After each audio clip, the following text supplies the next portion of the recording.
The crosshairs trembled against the horizon as Emily Whitaker studied her breathing, watching the impossible target through her rifle scope. 3 miles away, a distance that defied every training manual, every record in military history, a terrorist leader emerged from a concrete bunker, unaware that an 18-year-old girl from rural Montana was about to rewrite the rules of warfare forever.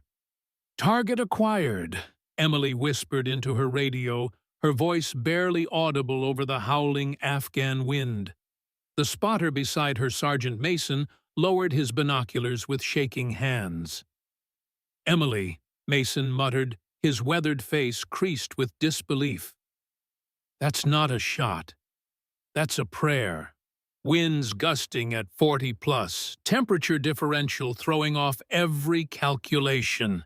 And you're talking about a 3-mile kill shot with a .338 Lapua Magnum when the world record is barely past 1.5 miles. Emily's finger found the trigger, her pulse steady, despite the magnitude of what she was attempting.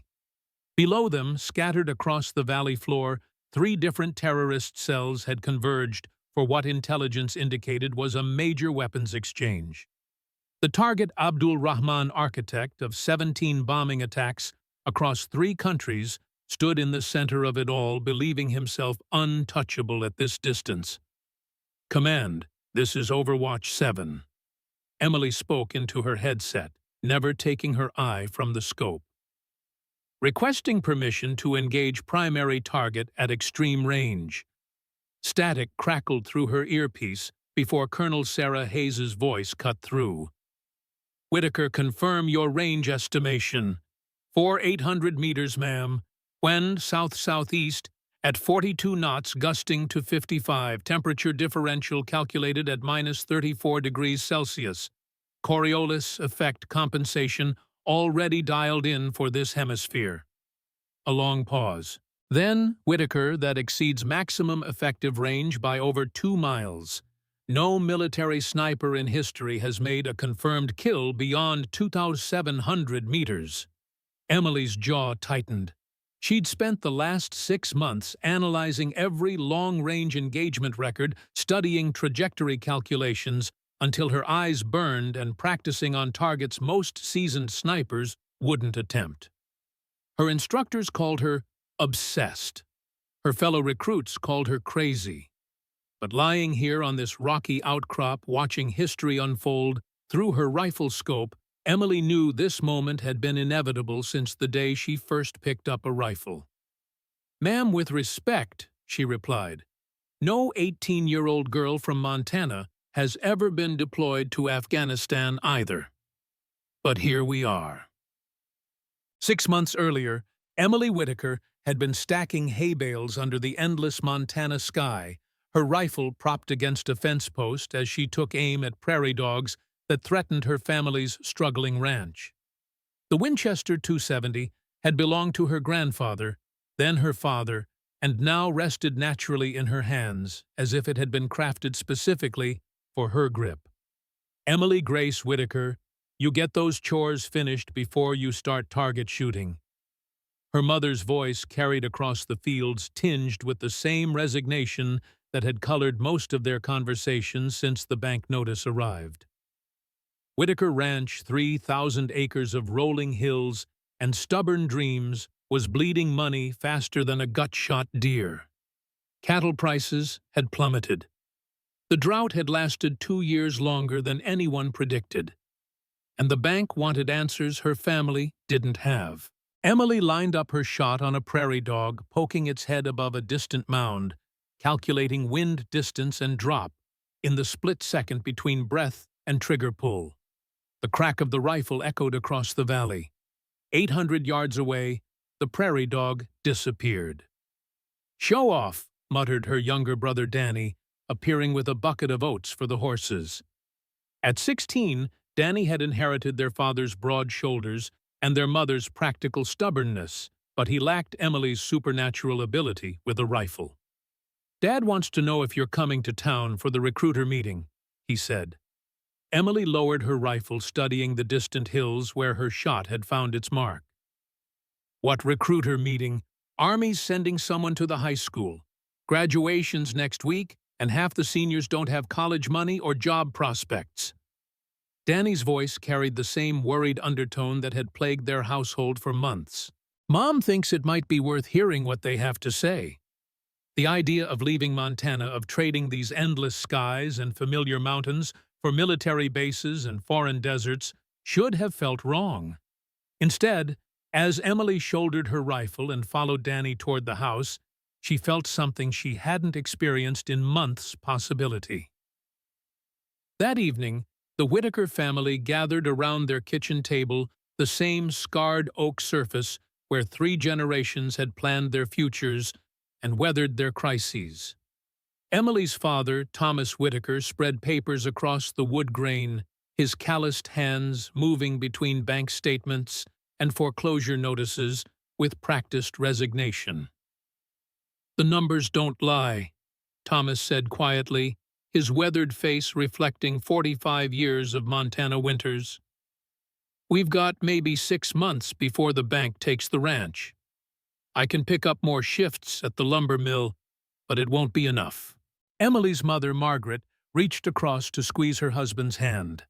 At 42, Margaret Whitaker had the kind of quiet strength that came from raising children in hard country and making impossible budgets stretch to cover basic necessities. "We'll figure something out. We always do." "The Army's offering signing bonuses," Emily said, suddenly surprising herself with the words. "The recruiter said exceptional shooters can qualify for specialized programs with enhanced benefits." Thomas Whitaker looked up sharply. "Emily, you're 18 years old. You've never been further from home than Billings." "And I can outshoot every hunter in 3 counties," Emily replied, meeting her father's gaze steadily. "Grandpa taught me that skill is currency. Maybe it's time I spent some of mine." The silence stretched long enough for the grandfather clock in the hallway to chime 9 times. Finally, Margaret Whitaker spoke. What kind of specialized programs? Emily had spent the afternoon researching military sniper schools and marksmanship programs, her laptop balanced on her knees as she sat on the porch swing. "Sniper training, Army Marksmanship Unit, Special Operations Support." She paused, choosing her words carefully. "The kind of programs that come with substantial financial compensation and educational benefits." Danny leaned forward, his eyes bright with something between excitement and worry. "You mean like military sniper school? That's serious stuff, Emily." "I'm a serious shooter," Emily replied simply, "and serious problems require serious solutions." Thomas Whitaker pushed back from the table, walking to the window that overlooked the fields, where 4 generations of his family had worked the land. "Your great-grandfather fought in World War II. Your grandfather served in Vietnam. I did 2 tours in Desert Storm." He turned back to face his daughter, his expression unreadable. "Military service changes you, Emily. It takes something from you, even when it gives something back." "Maybe," Emily said quietly, "but sitting here watching the ranch die slowly is taking something from all of us." The recruitment meeting at Blackwater High School took place in the same gymnasium where Emily had played basketball for 4 years, where she'd graduated valedictorian 3 days earlier, where she'd given the speech about pursuing dreams despite obstacles. Sergeant First Class Frank Thompson stood behind a folding table covered with brochures and laptop computers, his Army dress uniform crisp despite the late spring heat. Thompson was perhaps 35, with the kind of controlled intensity that came from years of military precision. His presentation covered standard enlistment options, military occupational specialties, and educational benefits. But when Emily approached his table afterward, carrying a folder of her shooting records and competition scores, his entire demeanor shifted. "These scores real?" Thompson asked, scanning the documentation Emily had compiled. 800-yard groups under 2 inches, consistent hits at 100-200 yards with hunting rifles, wind compensation calculations at this level. Every score is witnessed and documented, Emily replied. I can demonstrate if necessary. Thompson's eyes narrowed with professional interest. Miss Whitaker, how much do you know about military sniper programs? I know they're looking for exceptional marksmen with the mental discipline to perform under extreme pressure. I know the Army Marksmanship Unit represents the pinnacle of military shooting sports. And I know that specialized programs come with specialized compensation. They also come with specialized risks, Thompson said seriously. Sniper training isn't summer camp. It's designed to break people who think they're tough enough to handle anything. The dropout rate exceeds 70%. Emily met his gaze without flinching. Sergeant, I've been supporting my family's ranch since I was 12 years old. I've put meat on our table through hunting since I was 14. I've won every shooting competition within 200 miles of here for the past 3 years. I don't break easily. Thompson studied her for a long moment, taking in her steady hands, her direct eye contact, and the quiet confidence that radiated from her small frame. At 5'6" and 130 pounds, Emily Whitaker didn't look like the typical military recruit, but something in her bearing suggested depths that weren't immediately visible. Tell you what, Thompson said finally. There's a qualifying shoot happening at Fort Harrison next week. Prospective candidates for advanced marksmanship programs. You show up with documented proof of your shooting abilities, pass the initial screening, and I'll personally ensure your application gets serious consideration. What's the screening involve? Standard marksmanship evaluation at distances up to 800 meters. Basic physical fitness requirements. Psychological evaluation to assess suitability for high-stress military occupations. Thompson handed her a business card along with several recruitment packets. Miss Whitaker, I'll be honest with you. In 15 years of recruiting, I've never seen civilian shooting scores like yours from someone your age. But military sniping is about more than accuracy. It's about mental fortitude, emotional control, and the ability to make life-or-death decisions under extreme pressure. Emily pocketed the business card and extended her hand for a firm handshake. Sergeant Thompson, I appreciate your honesty, but I didn't drive 4 hours to Blackwater to hear about why I might not qualify. I came here to find out how to enlist. As Emily turned to leave, Thompson called after her. One more thing, Whitaker. Your grandfather was Richard Whitaker, served in the European theater in World War II, correct? Emily stopped, surprised. Yes. How did you know that? Thompson's expression revealed nothing. Just making conversation.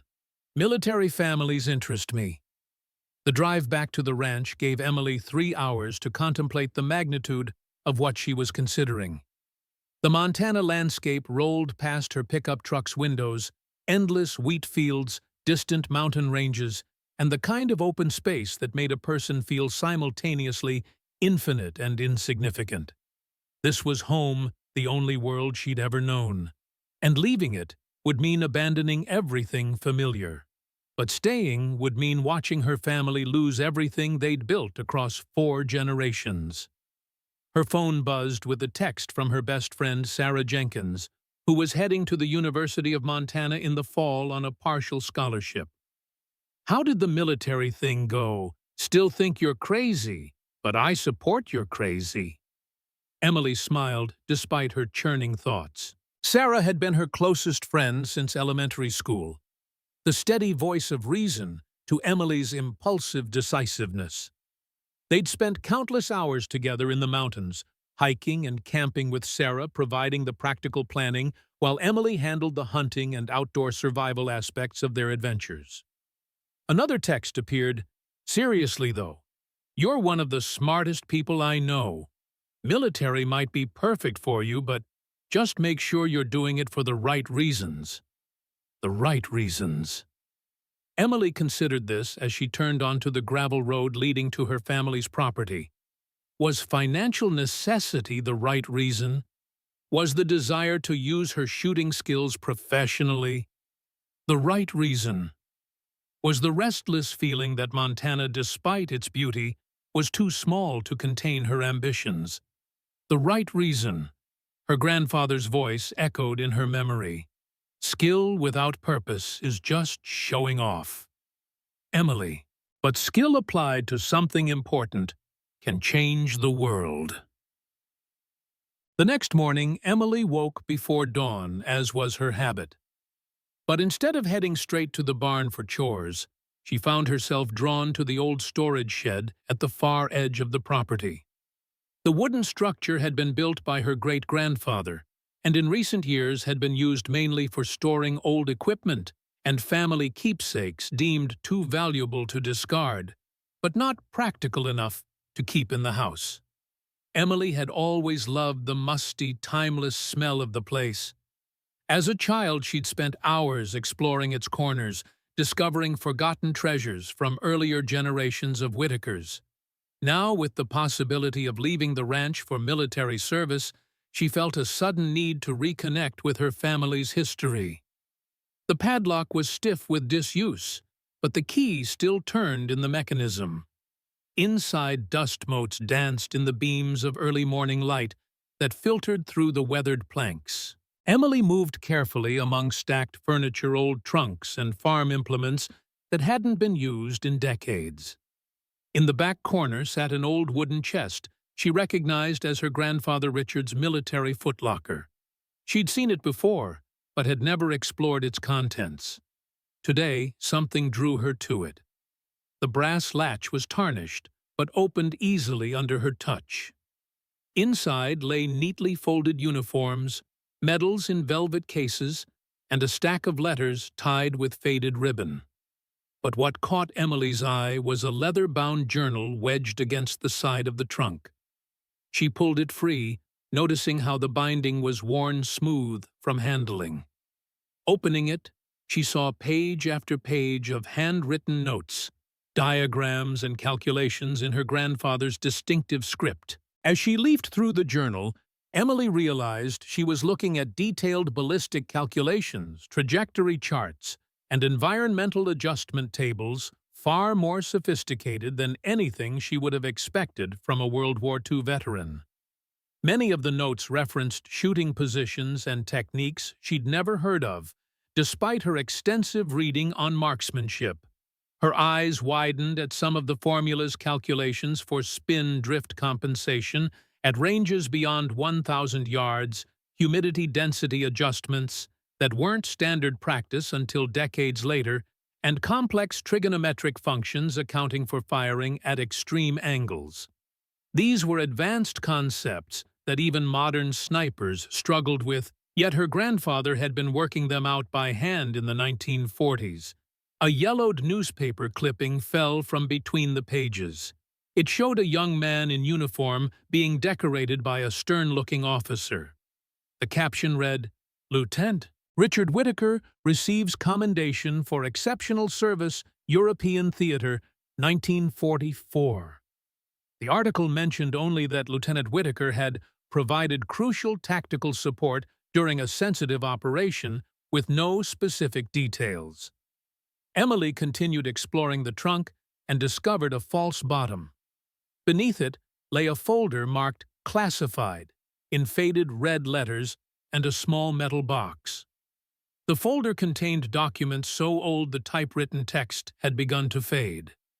She scanned the pages quickly, her eyes widening as she read, "Lieutenant Richard Whitaker, designated marksman with the 2nd Ranger Battalion, is credited with the elimination of General Major Wilhelm Richter at a confirmed distance of 1,100 yards.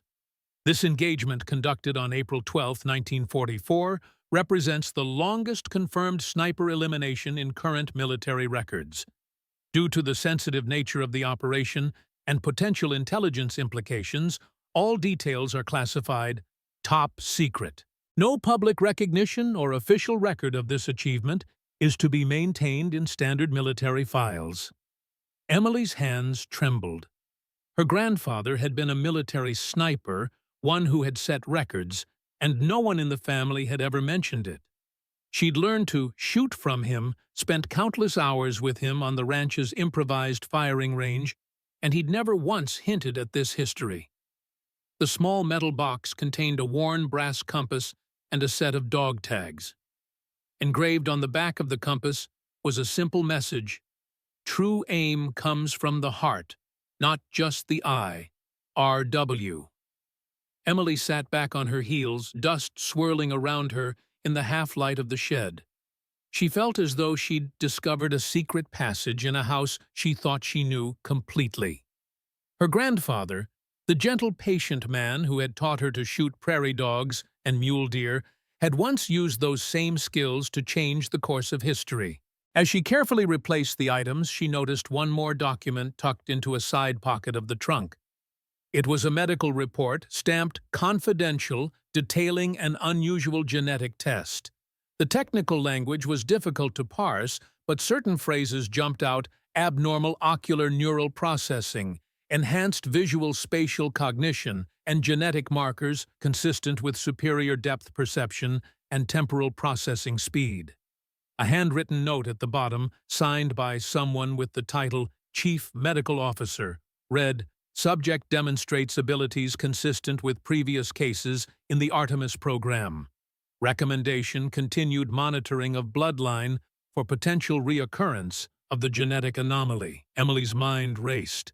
Was this talking about her grandfather? Some kind of special genetic trait that made him an exceptional marksman? And what was this Artemis program? Whatever it was, it seemed the military had been interested enough in her grandfather's abilities to conduct specialized genetic testing, something that would have been extraordinarily unusual for a World War II soldier. She carefully returned everything to its place, making sure to position items exactly as she'd found them.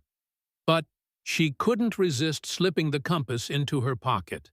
Something told her she might need its guidance in the days ahead.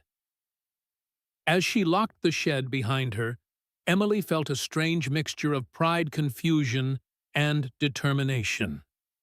Her decision to pursue military marksmanship no longer seemed like merely a practical solution to her family's financial problems. It felt like she was following a path that had been waiting for her all along, a path her grandfather had walked before her, leaving silent markers for her to find when the time was right. The Fort Harrison qualifying shoot took place on a gray Tuesday morning in early June, with Emily arriving before dawn to find 23 other candidates already assembling their equipment. The group was predominantly male, mostly college-aged, with several obvious military brats who carried themselves with inherited confidence. Emily set up her shooting position, methodically arranging her gear with the same careful attention to detail she'd applied to ranch work for years.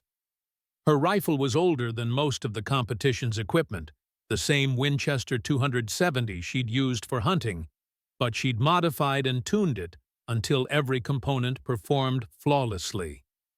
"First time at one of these evaluations?" asked the shooter beside her, a tall redhead with expensive equipment and a slight Texas accent. "I'm Madison Walker, University of Texas ROTC program." "Emily Whitaker," she replied, adjusting her scope's focus. "First time, yes." Madison looked over Emily's rifle setup with barely concealed condescension. "Hunting rifle, huh? Interesting. Most of us are using precision target rifles for this kind of evaluation. That old 270 won't hold up past 600 yards against our match-grade equipment." "Most people aren't consistently hitting 800-yard targets with hunting rifles," Emily replied pleasantly. "But I suppose we'll see how everyone performs." The evaluation began with standard marksmanship tests at 200, 400, and 600 meters. Emily's shots grouped tightly at each distance, her technique drawing attention from the evaluating instructors. Master Sergeant James Crawford, a lean man in his 40s, with the kind of weathered hands that spoke of decades handling weapons, began timing Emily's target acquisitions and noting her shooting positions. "Whitaker," Crawford called out after her 600-meter string, "you're shooting offhand stances I don't recognize from standard military training." "Our self-taught technique, Sergeant. Hunting in Montana requires adapting to terrain and conditions that don't always accommodate textbook positions." Crawford made additional notes on his evaluation sheet.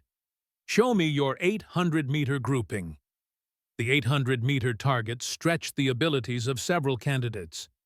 Emily watched Madison Walker struggle with wind compensation, saw two candidates fail to achieve acceptable accuracy, and noticed one shooter actually hit an adjacent target frame entirely. When her turn came, Emily settled into a prone position, checked her scope settings, and began her breathing routine. The first shot struck dead center. The second shot, adjusted for a wind change, hit less than an inch away. The third, fourth, and fifth shots created a group that could be covered with a quarter. "Jesus Christ," muttered one of the other candidates. "Did she just shoot a sub-MOA group at 800 meters with a hunting rifle?" Master Sergeant Crawford lowered his spotting scope and walked over to Emily's position. "Whitaker, where did you learn to read wind at extended range?" "Hunting elk in mountain conditions," Emily replied, beginning to clean her rifle. "Wind in the mountains changes constantly. You learn to read it, or you go home empty-handed." "And where did you learn to compensate for temperature and altitude variables?" Emily paused her cleaning routine. "Trial and error mostly, some internet research, lots of practice." She looked up at Crawford. "Is that a problem, Sergeant?" Crawford's expression was unreadable. "Whitaker, what you just did doesn't happen by accident. Sub-minute of angle accuracy at 800 meters requires understanding of ballistics, atmospheric conditions, and rifle mechanics that most people don't develop without formal training." "I had formal training," Emily said. "My grandfather taught me to shoot when I was 8 years old. My father taught me to hunt when I was 12. Montana taught me everything else." Crawford studied her for a moment, his eyes narrowing slightly. "Your grandfather was Richard Whitaker." Emily felt a chill run down her spine. "Yes, did you know him?" "No," Crawford said a little too quickly. "But I've heard the name." He moved on to the next shooter without further explanation. Madison Walker approached as Emily packed her equipment. "That was unexpected," she admitted. "Where'd you learn to shoot like that?" "Family tradition," Emily replied, not wanting to elaborate further.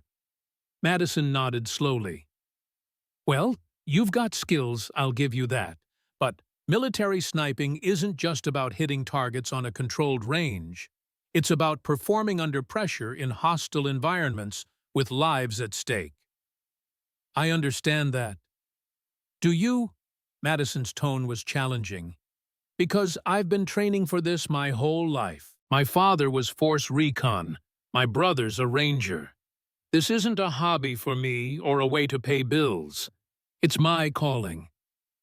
Emily met the other woman's gaze steadily. "We all have our reasons, Madison.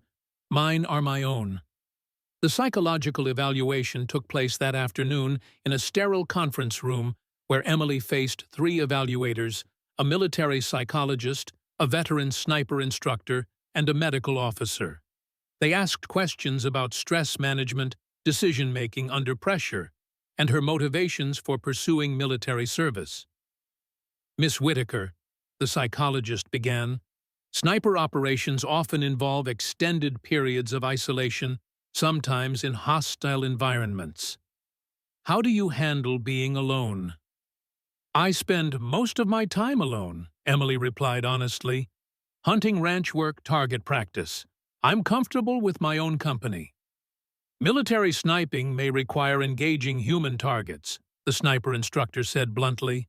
"Have you considered the psychological implications of potentially taking a human life?" Emily had expected this question and had spent considerable time thinking about her answer. "I've been hunting since I was 12. I understand the finality of pulling a trigger and the responsibility that comes with taking a life. I also understand that some situations require difficult choices to protect innocent people. The medical officer reviewed her physical fitness scores and background information. Your academic records show exceptional performance in mathematics and physics. Why military service instead of college? Financial necessity and personal calling, Emily answered. My family needs immediate financial support, and I have skills that align with military requirements. But beyond that, I want to serve something larger than myself. The evaluators exchanged glances. Miss Whitaker, the psychologist continued, you're remarkably composed for someone your age. Some might say unusually composed. Do you feel you relate well to your peers? Emily considered this carefully. I relate well to people who share my values, hard work, honesty, taking care of family. I don't relate as well to people who are satisfied with mediocrity or who avoid challenging themselves. Toward the end of the session, the medical officer asked a question that caught Emily off guard. Have you ever experienced unusual visual processing abilities, heightened perception of movement, or exceptional depth perception beyond normal human capability? Emily thought of the document she'd found in her grandfather's trunk, with its references to abnormal ocular neural processing. Had they somehow known about this? Was this a standard question or something specifically targeted at her? I'm not sure what you mean by unusual, she answered carefully.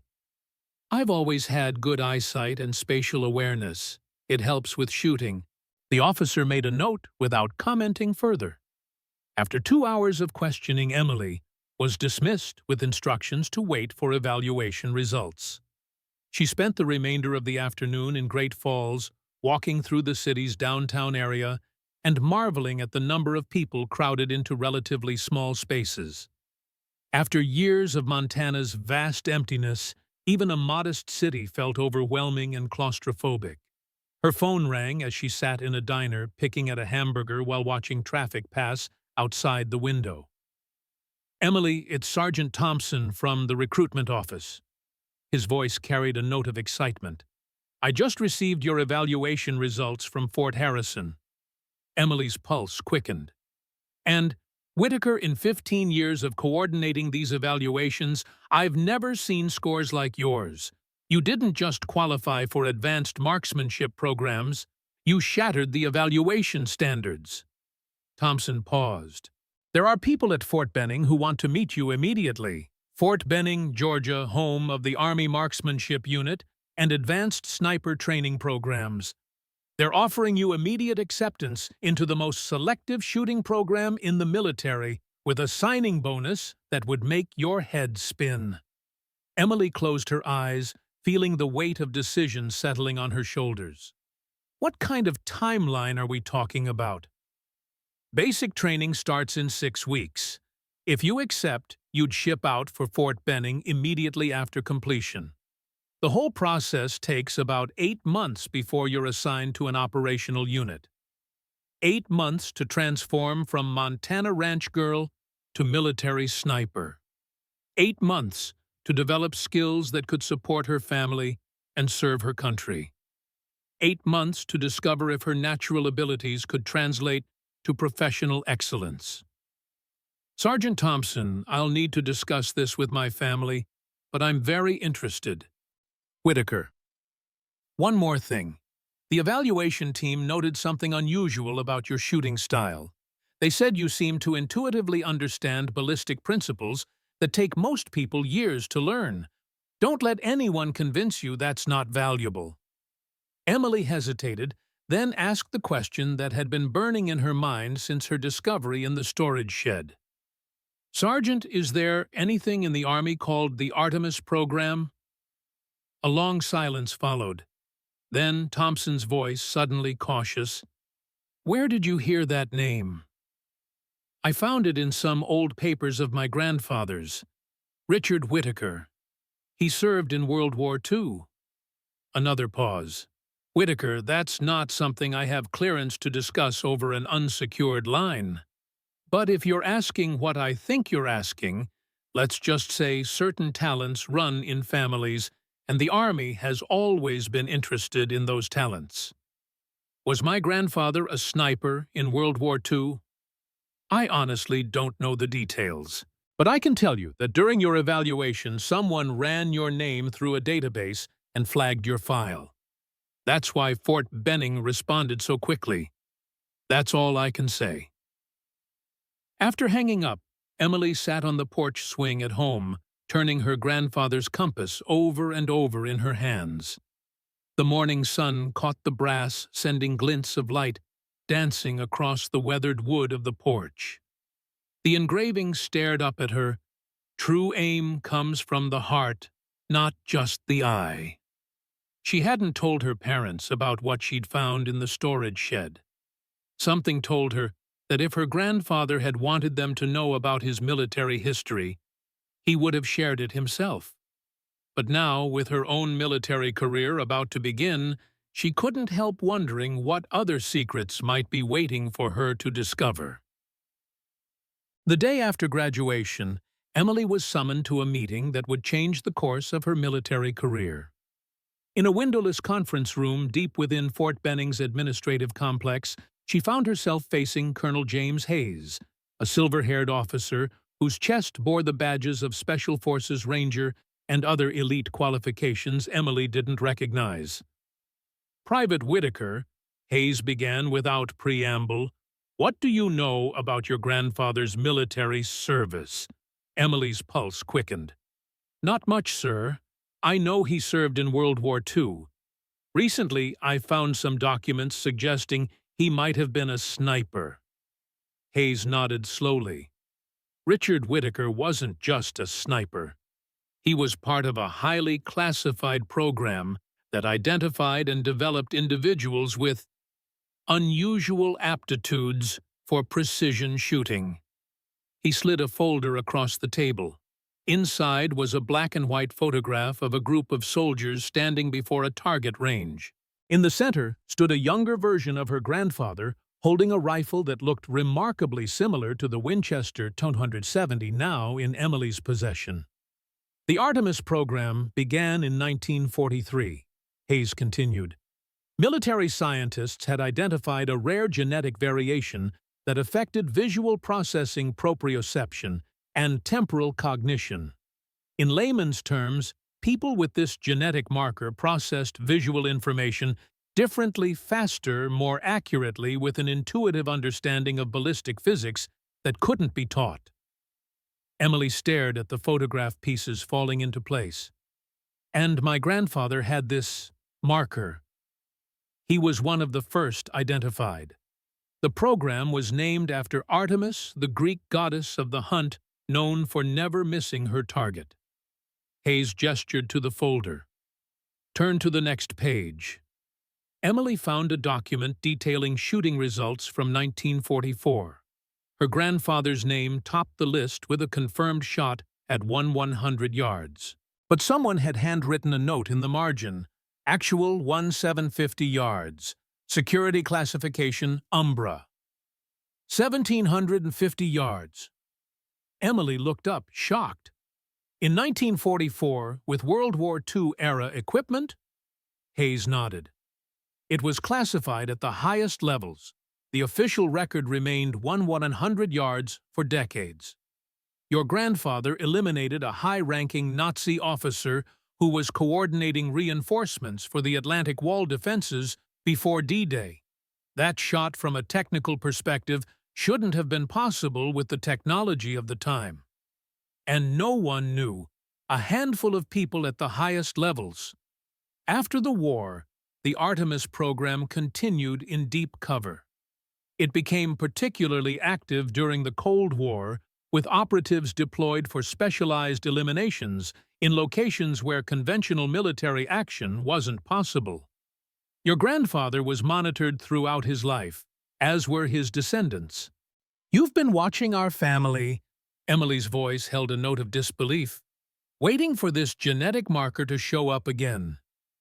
Not watching in any intrusive sense, Hayes clarified. But yes, military research has maintained interest in families with confirmed Artemis markers. When your shooting scores appeared in our database, certain algorithms flagged your name for review. He leaned forward. Emily, what you did at the evaluation range shooting sub-MOA groups at 1-200 meters with minimal familiarization suggests you carry the same genetic advantages as your grandfather. You process visual information differently. You intuitively understand concepts that take others years to master. Your brain calculates ballistic solutions automatically like breathing. Emily thought of all the times she'd known exactly where a bullet would go before pulling the trigger. How she could sense changes in wind direction that others couldn't perceive, how distances and angles just made sense to her in ways she couldn't explain. "So what happens now?" she asked. "Now you have a choice," Hayes said. "You can proceed with standard advanced sniper training. You'll excel, no doubt. Or you can enter a specialized program designed specifically for individuals with your abilities. It's more demanding, more classified, and far more consequential in terms of eventual deployment options." "What's the program called?" Emma smiled slightly. "Officially, it doesn't exist. Unofficially, we still call it Artemis. How many people like me are there?" "Currently active 7, including you. The genetic marker appears in approximately 1 in 5 million individuals. Most never discover their potential because they never engage in activities that would reveal it. Some become exceptional athletes or surgeons, their abilities channeled into other precision skills. But those who find their way to marksmanship," Hayes shook his head with something like wonder, "they change history usually without anyone knowing." Emily studied the photos of her grandfather and the other original Artemis participants. Did my grandfather know what he was part of, that he was being studied? Initially, no. The first participants were identified through exceptional performance and then studied without their knowledge. By 1944, the program became more formalized, and participants were informed to a degree. Your grandfather knew he was part of something special, but I doubt he understood the full scope of the genetic research. "And my father, does he carry this marker?" "No, the genetics are complex, and the marker doesn't follow simple hereditary patterns. It can skip generations or emerge unexpectedly in family lines. Your father was tested, of course, but showed no signs of the ability." Emily absorbed this information slowly, trying to process its implications. "And if I join this program, what exactly would I be agreeing to? Specialized training far beyond standard sniper school, deployment for missions of extraordinary strategic importance, complete secrecy about your abilities and achievements, and," Hayes hesitated, "monitoring of your own future children for the marker." Emily felt a chill at the clinical way Hayes discussed her potential children as subjects for monitoring. "And if I refuse?" "Then you proceed with standard training. You'll still be an exceptional sniper, probably one of the best in conventional forces. The signing bonus and benefits remain the same. But you'll never deploy on the missions that truly utilize your full potential.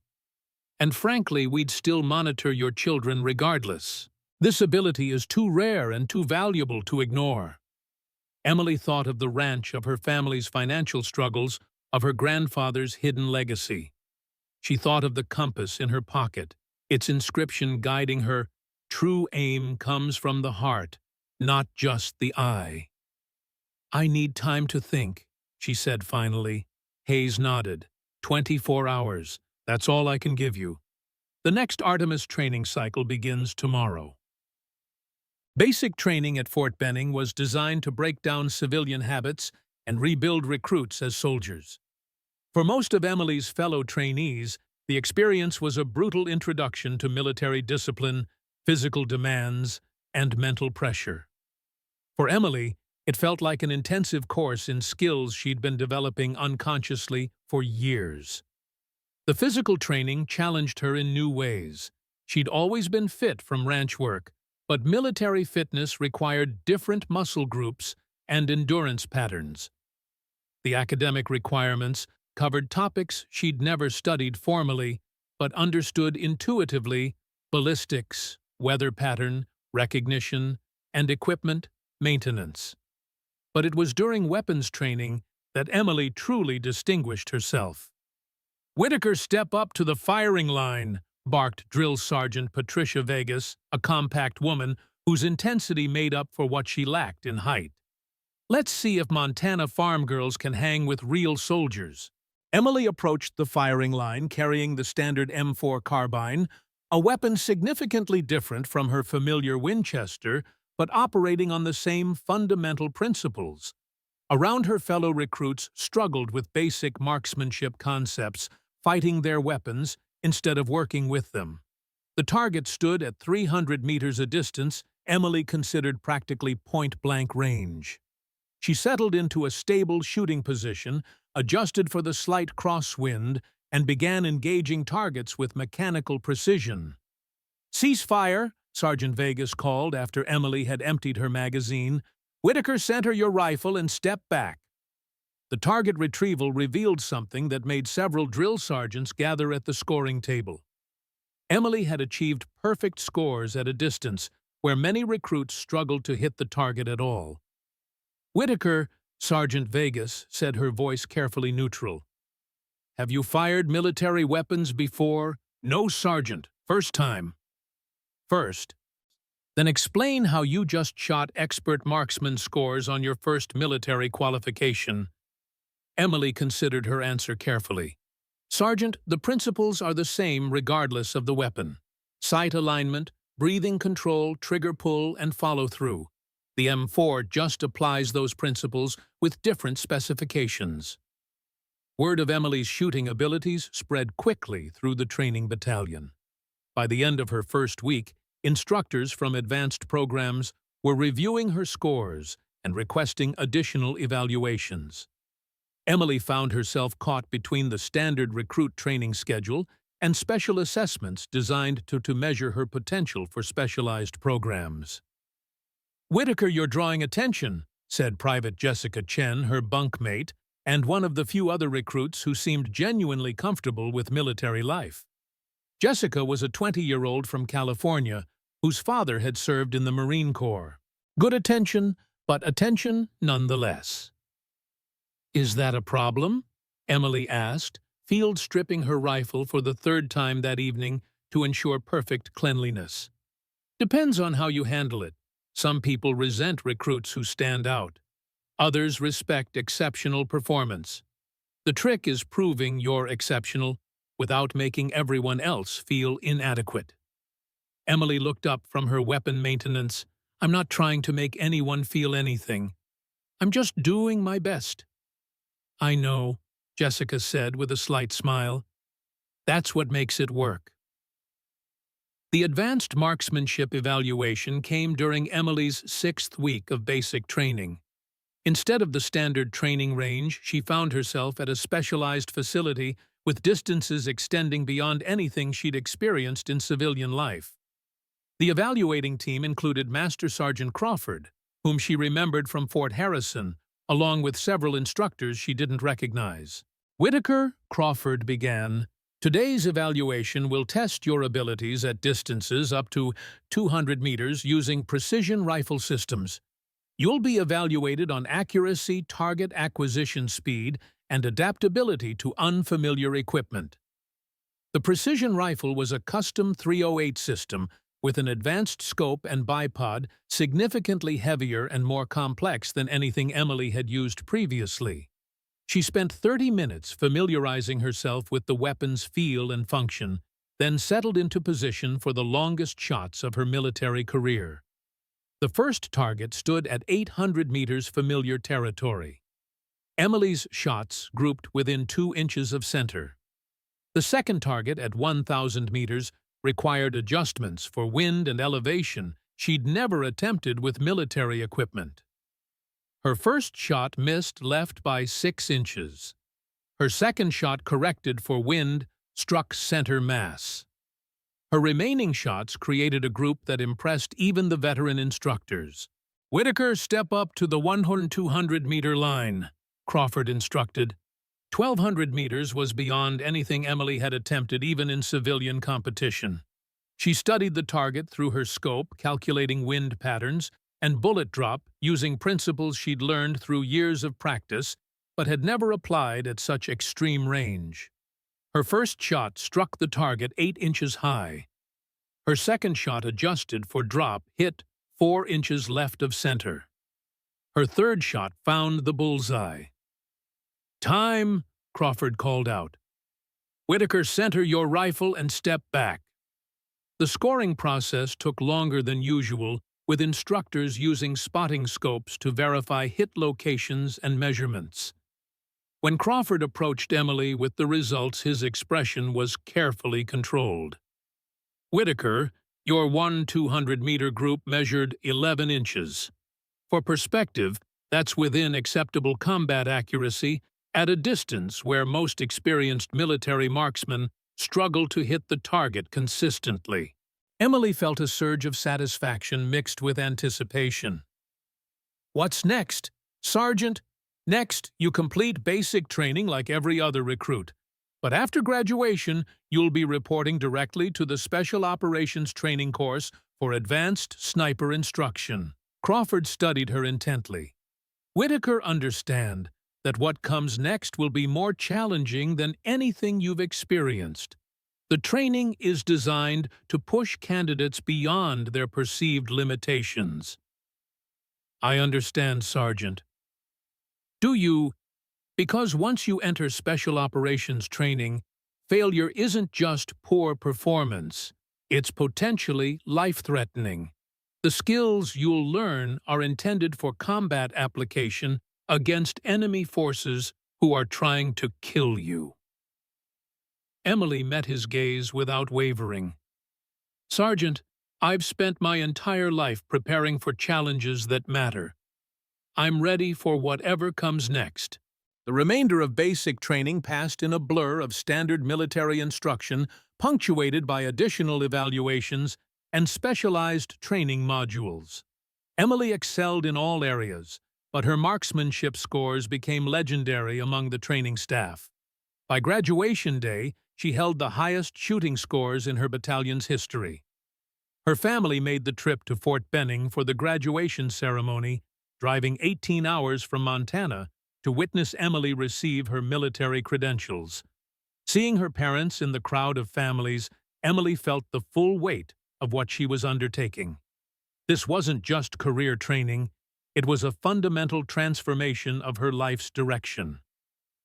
"We're proud of you," Margaret Whitaker said during the brief family visit allowed after the ceremony. "But we're also scared for you." "I'm scared too," Emily admitted. "But I'm more excited than scared." Thomas Whitaker handed his daughter a small package wrapped in brown paper. "From your grandfather's military footlocker. He wanted you to have it when you were ready." Inside the package was a compass, brass and worn smooth by decades of use, with an inscription on the back: "For Emily, may you always find your way home." "Grandpa knew," Emily asked, her voice tight with emotion. "He said you had the heart of a soldier from the time you were little," Thomas replied. "Said you'd find your way to service eventually." As Emily hugged her parents goodbye, she felt the weight of two paths before her: the standard path of military excellence, or the shadowy classified world of the Artemis program. By this time tomorrow, she would have to choose which legacy of her grandfather's to follow. And as she watched her family drive away, Emily realized that no matter which path she chose, she had already crossed a threshold into a world her grandfather had navigated decades before. A world where extraordinary ability carried extraordinary responsibility, and where history could be changed with a single bullet. The Special Operations Training Course began 2 weeks after basic training graduation, and Emily immediately understood why the failure rate was so high. The course combined advanced marksmanship instruction with survival training, tactical planning, and psychological conditioning designed to simulate combat stress. Her fellow candidates included experienced soldiers seeking advancement, college graduates with military science degrees, and a few exceptional recruits like herself. The diversity of backgrounds created a competitive environment where everyone fought to prove their capabilities. "Welcome to the big leagues, farm girl," said Staff Sergeant Victor Reyes, a tough-talking candidate from Los Angeles who'd served 2 combat tours before applying for sniper training. "Hope you're ready for some real shooting." Emily didn't respond to the provocation, focusing instead on the instructor's briefing about advanced ballistic calculations and environmental factors affecting long-range accuracy. The technical aspects of military sniping proved more complex than her self-taught methods, but the underlying principles felt familiar. The first week covered theoretical foundations, ballistic science weather pattern recognition, and target identification. Emily discovered that her intuitive understanding of these concepts gave her a significant advantage, allowing her to focus on military-specific applications while other candidates struggled with basic principles. The second week introduced practical applications at ranges up to 1,500 meters. Emily's performance continued to exceed expectations, though she began to understand the social dynamics that came with consistent excellence. Some candidates respected her abilities and sought her guidance. Others resented what they perceived as effortless success. "Whitaker word of advice," said Captain Lisa Rodriguez, the lead marksmanship instructor, after a particularly impressive shooting session. "Excellence can be isolating if you're not careful. Don't let pursuit of perfection interfere with team building." "I'm not trying to isolate myself, ma'am," Emily replied. "I'm just trying to perform to the best of my abilities." "I understand that, but remember that military operations are team endeavors. Individual excellence means nothing if it doesn't contribute to collective success." The advice proved prophetic during the third week's team exercises. Candidates paired for 2-person sniper teams with 1 shooter and 1 spotter working together to engage targets at unknown distances under time pressure. Emily was paired with Marcus Webb, a quiet candidate from Ohio with strong technical skills but inconsistent shooting performance.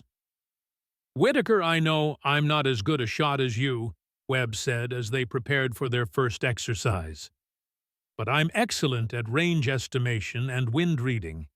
If you can trust my calculations, I think we can perform well together." The partnership proved remarkably effective. Webb's analytical approach to environmental factors complemented Emily's instinctive shooting abilities, creating a team dynamic that produced consistently exceptional results. Their success began changing Emily's relationship with her fellow candidates, transforming her from isolated prodigy to valuable team member. "CET," Captain Rodriguez observed after their 4th successful team exercise. "Excellence shared is excellence multiplied." The night before the 4th week's training was set to begin, Emily was working late in the armory, meticulously cleaning her assigned weapon. The building was nearly empty, most trainees having retired to their quarters for the evening. The metallic smell of gun oil and the rhythmic motion of the cleaning rod brought a sense of calm after the day's intensive drills. The door opened, and Emily looked up to see David Harris, a fellow trainee who had made his disdain for her clear from the first day. Harris was a former college athlete from Georgia, with family connections in the military, and a sense of entitlement that set Emily's teeth on edge. "Working late, Whitaker." Harris's voice carried a false casualness that immediately put Emily on alert. "Just finishing up," she replied, continuing her work without breaking rhythm. Harris moved closer, leaning against the workbench beside her. Must be nice having everything come so easily. The rest of us are busting our asses while you're breaking records without breaking a sweat. Emily didn't look up. Nothing about this is easy, Harris. I work as hard as anyone else. Sure you do. His tone dripped with sarcasm. That's why Captain Rodriguez can't stop singing your praises. That's why Colonel Hayes himself shows up to watch you shoot. He leaned closer. You know what I think. I think there's something else going on. Nobody gets the kind of attention you're getting without connections. Emily set down her cleaning rod and faced him directly. I don't have connections. I have skills. Harris laughed a short, ugly sound. Skills. Right. And I'm sure it has nothing to do with the fact that the Army is desperate to showcase female snipers for their diversity programs. It's all about your amazing skills. Emily felt her temper rising, but kept her voice level. My scores speak for themselves.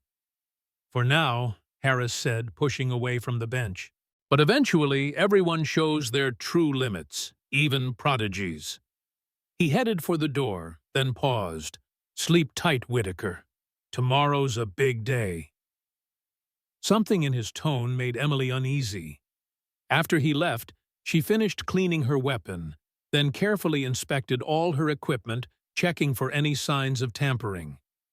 Everything appeared normal, but a sense of foreboding followed her back to her quarters. The fourth week introduced combat stress simulation engaging targets, while under physical and psychological pressure designed to replicate battlefield conditions.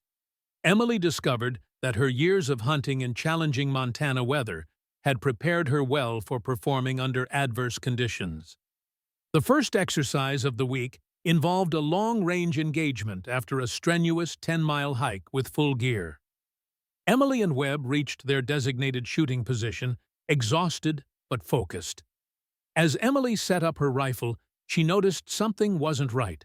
The scope's adjustment dials felt different, minutely off from where she'd left them. Webb, she whispered, check my scope. I think someone's been messing with it. Webb examined the equipment with narrowed eyes. The elevation's been altered by half a minute of angle. The windage, too. It's subtle, wouldn't be noticeable unless you were intimately familiar with your setup. Emily immediately thought of Harris's veiled threat from the night before. Can we fix it? Yes, but we don't have time to recalibrate properly before the exercise starts. Emily nodded. I'll compensate manually. When the exercise began, Emily found herself making mental adjustments for the tampered scope settings with each shot. Despite the sabotage, she hit every target, though her groups weren't as tight as usual. After completing the course, she reported the tampering to Captain Rodriguez, who launched an immediate investigation. Security footage revealed Harris accessing the equipment locker during unauthorized hours.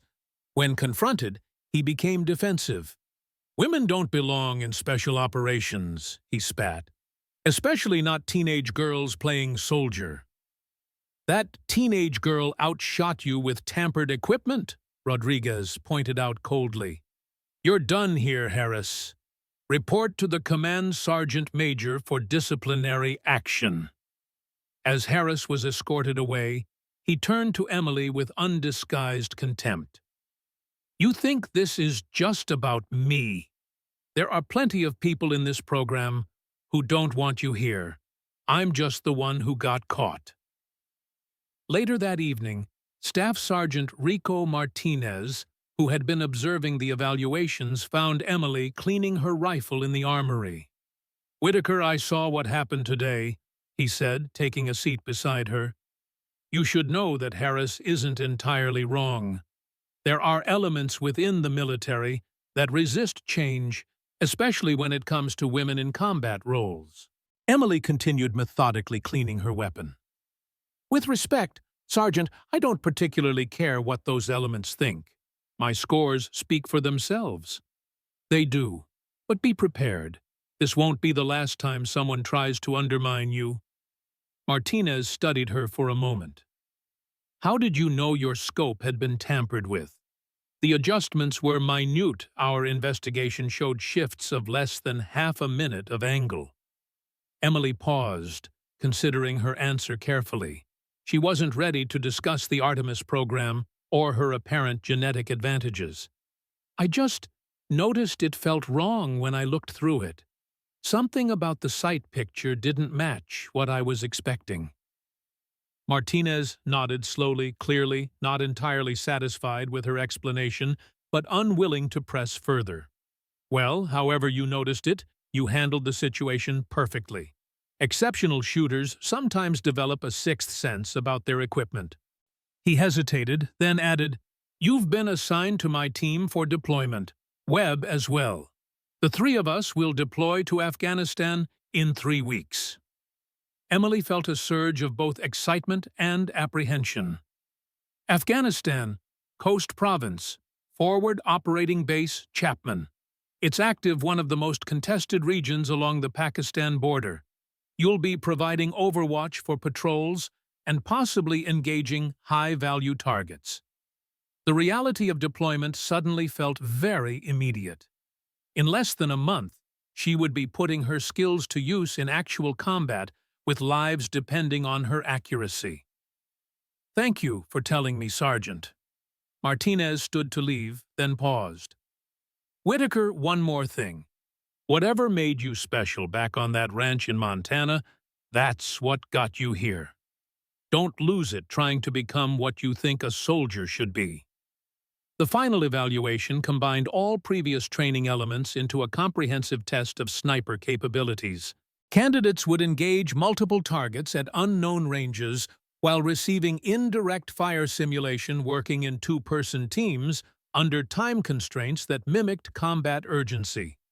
Emily and Webb drew the most challenging scenario targets at ranges from 600 to 1,400 meters, wind gusting to 35 knots, and simulated enemy fire requiring frequent position changes. As they settled into their initial shooting position, Emily felt the familiar calm that descended when she truly focused on marksmanship. "Range to primary target," Emily asked, settling behind her rifle. Webb studied the distant target through his spotting scope, calculating environmental factors with practiced precision. 100 meters wind east-northeast at 28 knots gusting to 35. Temperature differential indicates bullet will drop approximately 18 inches below point of aim. Emily adjusted her scope and found her target through the reticle. The simulation began with artificial explosions and chaos designed to create stress and distraction. Through it all, Emily maintained her focus, engaging targets with mechanical precision, while Webb called corrections and confirmed hits. "Target down," Webb confirmed after Emily's shot at the 1,400-meter target. "Whitaker, that was perfect compensation for wind and elevation." They completed the exercise with perfect scores on all 6 targets, establishing a new course record for accuracy and time. As they packed their equipment, Emily realized she'd found something she hadn't expected in the military, a partnership based on mutual respect and complementary skills. The graduation ceremony for the Special Operations Training course was smaller and more subdued than basic training graduation. Only 8 candidates had successfully completed the program, and Emily was the youngest graduate by 3 years. She was also the only woman and the only candidate who'd entered the program directly from civilian life. Whitaker, Master Sergeant Crawford, approached her after the ceremony carrying an official-looking folder. "Your final scores broke multiple course records. Long-range accuracy, environmental adaptation, and team performance all exceeded previous benchmarks." Emily accepted the folder containing her certification documents and next assignment orders. "Thank you, Sergeant. Where am I being deployed?" Crawford's expression grew serious. "Afghanistan, Forward Operating Base Chapman in Coast Province. You'll be attached to an experienced sniper team for your first operational deployment." He paused, studying her reaction. "Whitaker, training is over. What comes next is real-world application of everything you've learned with consequences that extend far beyond course grades. I understand, Sergeant. I'll tell you, because your partner Marcus Webb will be deploying with you along with Staff Sergeant Rico Martinez as team leader. The three of you will be responsible for providing precision fire support in one of the most active combat zones in Afghanistan. Emily felt a mixture of excitement and apprehension. After months of training for this moment, the reality of combat deployment carried weight that no simulation could replicate. When do we deploy? 2 weeks. Use the time to settle your personal affairs and prepare mentally for extended combat operations. Crawford handed her another document. Your family has been notified of your deployment status. Your signing bonus has been transferred to the account you specified.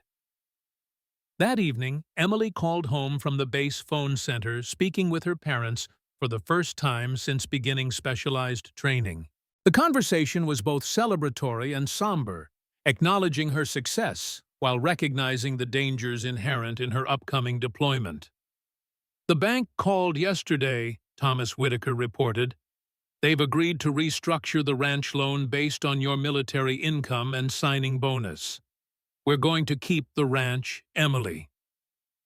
I'm glad, Emily replied, though her voice carried undertones of uncertainty about what lay ahead. How's Danny handling everything? Your brother's proud of you, but he's worried. We all are. Margaret Whitaker's voice joined the conversation. Emily, promise us you'll be careful over there. I promise, Mom. I've had the best training available, and I'll be working with experienced soldiers who know how to operate safely in combat zones. We love you, Thomas Whitaker said simply. Come home safe. Taz. The flight to Afghanistan took Emily Whitaker across more distance than she'd traveled in her entire life, from the familiar mountains of Montana to the alien landscape of Central Asia. As the military transport aircraft descended toward Bagram Airfield, Emily pressed her face to the small window and watched a country at war roll past below brown mountains, scattered compounds, and the occasional wisp of smoke that might have been cooking fires or something more ominous. First deployment? Asked the soldier sitting across from her, a sergeant from the 82nd Airborne with 3 deployment patches on his sleeve. Yes, Emily replied, still watching the landscape. 4th time in country for me.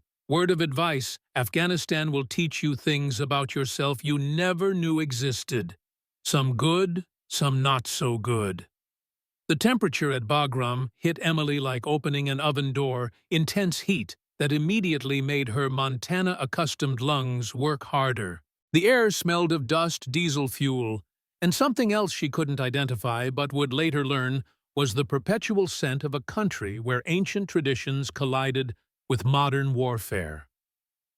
Staff Sergeant Martinez met Emily and Webb at the Arrival Processing Center, his uniform already showing the dust and wear that marked experienced deployed soldiers. Welcome to the sandbox, he said, shouldering his pack. Transport to Chapman leaves in 30 minutes. Use the time to hydrate and do final gear checks. The helicopter flight to Forward Operating Base Chapman took them over terrain that appeared both beautiful and threatening. Jagged mountains rose in every direction, their peaks disappearing into haze, while their slopes showed evidence of centuries of human habitation, terraced fields, stone villages, and paths that wound between valleys like ancient rivers. Population down there is mostly Pashtun tribal groups, Martinez explained over the helicopter's engine noise. Some support the government, some support the Taliban. Most just want to be left alone to tend their farms and raise their families. Our job is to distinguish between legitimate threats and civilians trying to survive in a war zone. FOB Chapman occupied a strategic position in the Coast Province, providing overwatch for major supply routes and serving as a staging area for operations against Taliban and al-Qaeda forces operating in the mountainous border region with Pakistan.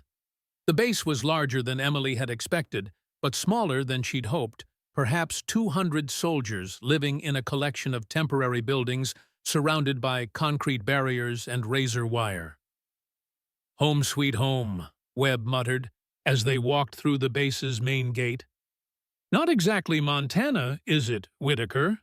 Emily surveyed their new environment with the analytical eye she'd developed during years of hunting in varied terrain.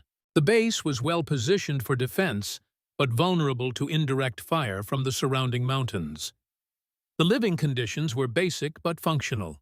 Most importantly, the weapons and communication systems appeared well maintained and professionally operated. "It'll do," she replied simply. Their quarters consisted of a modified shipping container divided into 3 sleeping areas, with a common space for equipment maintenance and mission planning. Emily claimed the bunk nearest the entrance a habit from ranch life, where she'd always positioned herself between her family and potential threats. "Whitaker Webb settle in and report to the Tactical Operations Center in 1 hour," Martinez instructed. "We'll receive our first mission briefing and meet the infantry unit we'll be supporting." The TOC was a climate-controlled trailer filled with communications equipment, computer workstations, and map displays showing the current tactical situation throughout their area of operations. Major Patricia Stone, the base commander, briefed them on recent enemy activity and ongoing operations. Intelligence indicates increased Taliban movement in grid squares 847 and 851. Major Stone began pointing to areas on the digital map display.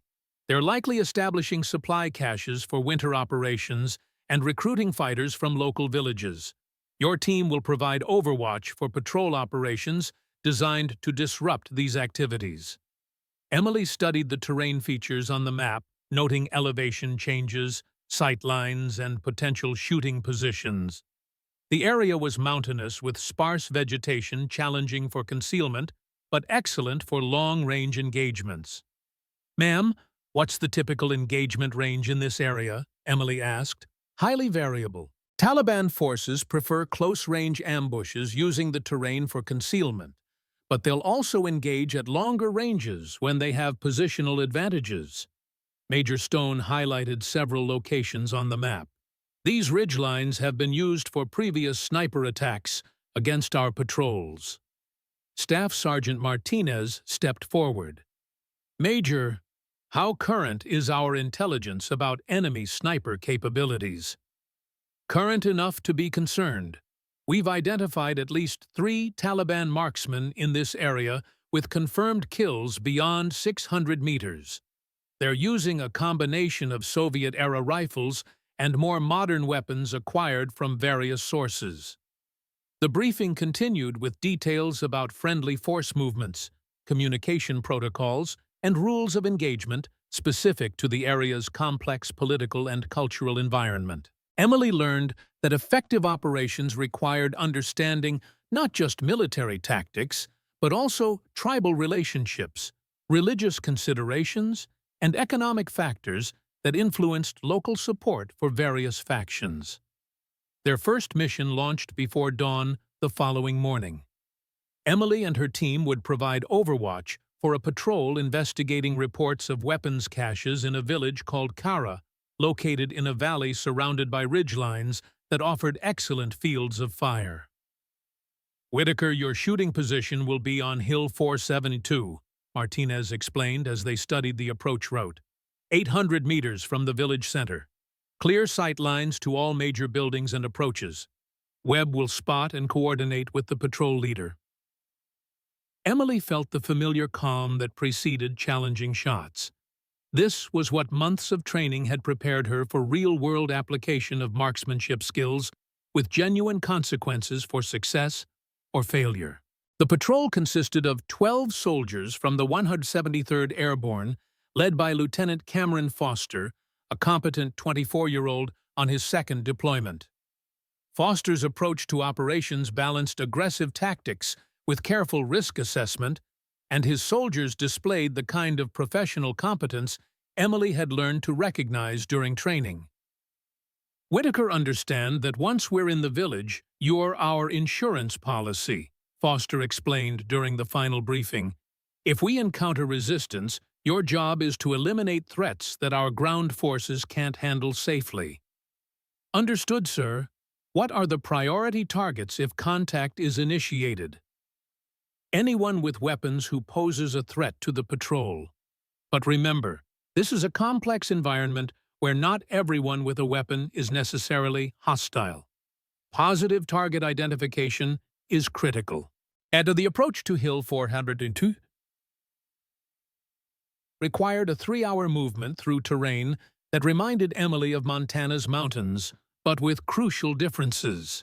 The vegetation was sparser, the rock formations more jagged, and the air carried sounds and smells that spoke of human presence in ways that American wilderness never did.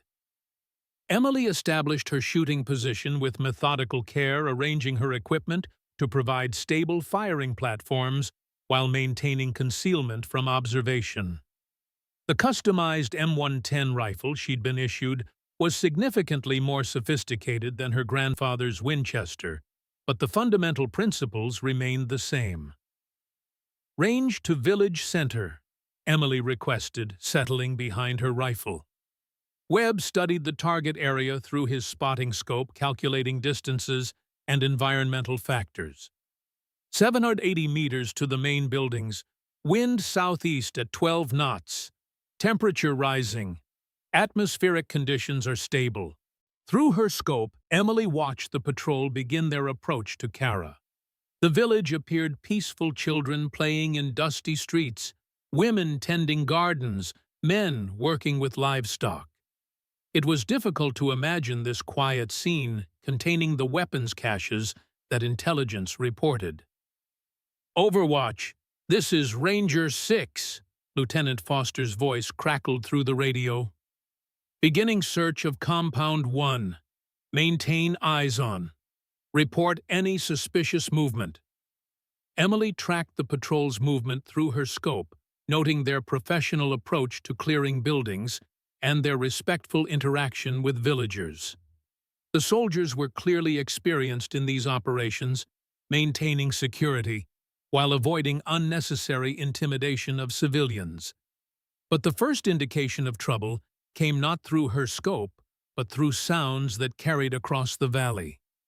Shouting voices, running footsteps, and the distinctive metallic sounds of weapons being prepared for action. "Movement on the eastern ridgeline." Webb reported, his voice tight with tension. "Multiple personnel with weapons approximately 100 to 200 meters from our position." Emily shifted her aim toward the reported location, scanning the distant ridgeline for targets. Through her scope, she identified 5 figures moving along a path that would bring them to positions overlooking the village. "Ranger 6, this is Overwatch," Martinez transmitted. "Multiple armed personnel moving to positions that could engage your location. Recommend expediting search and preparing for possible contact." Overwatch, Ranger 6 copies. "Can you identify hostile intent?" Emily watched the figures through her scope, noting their equipment and movement patterns. They carried weapons and moved with the tactical discipline that suggested military training, but their intent remained unclear. "Negative on hostile intent confirmation," Martinez replied. "But positioning suggests preparation for engagement."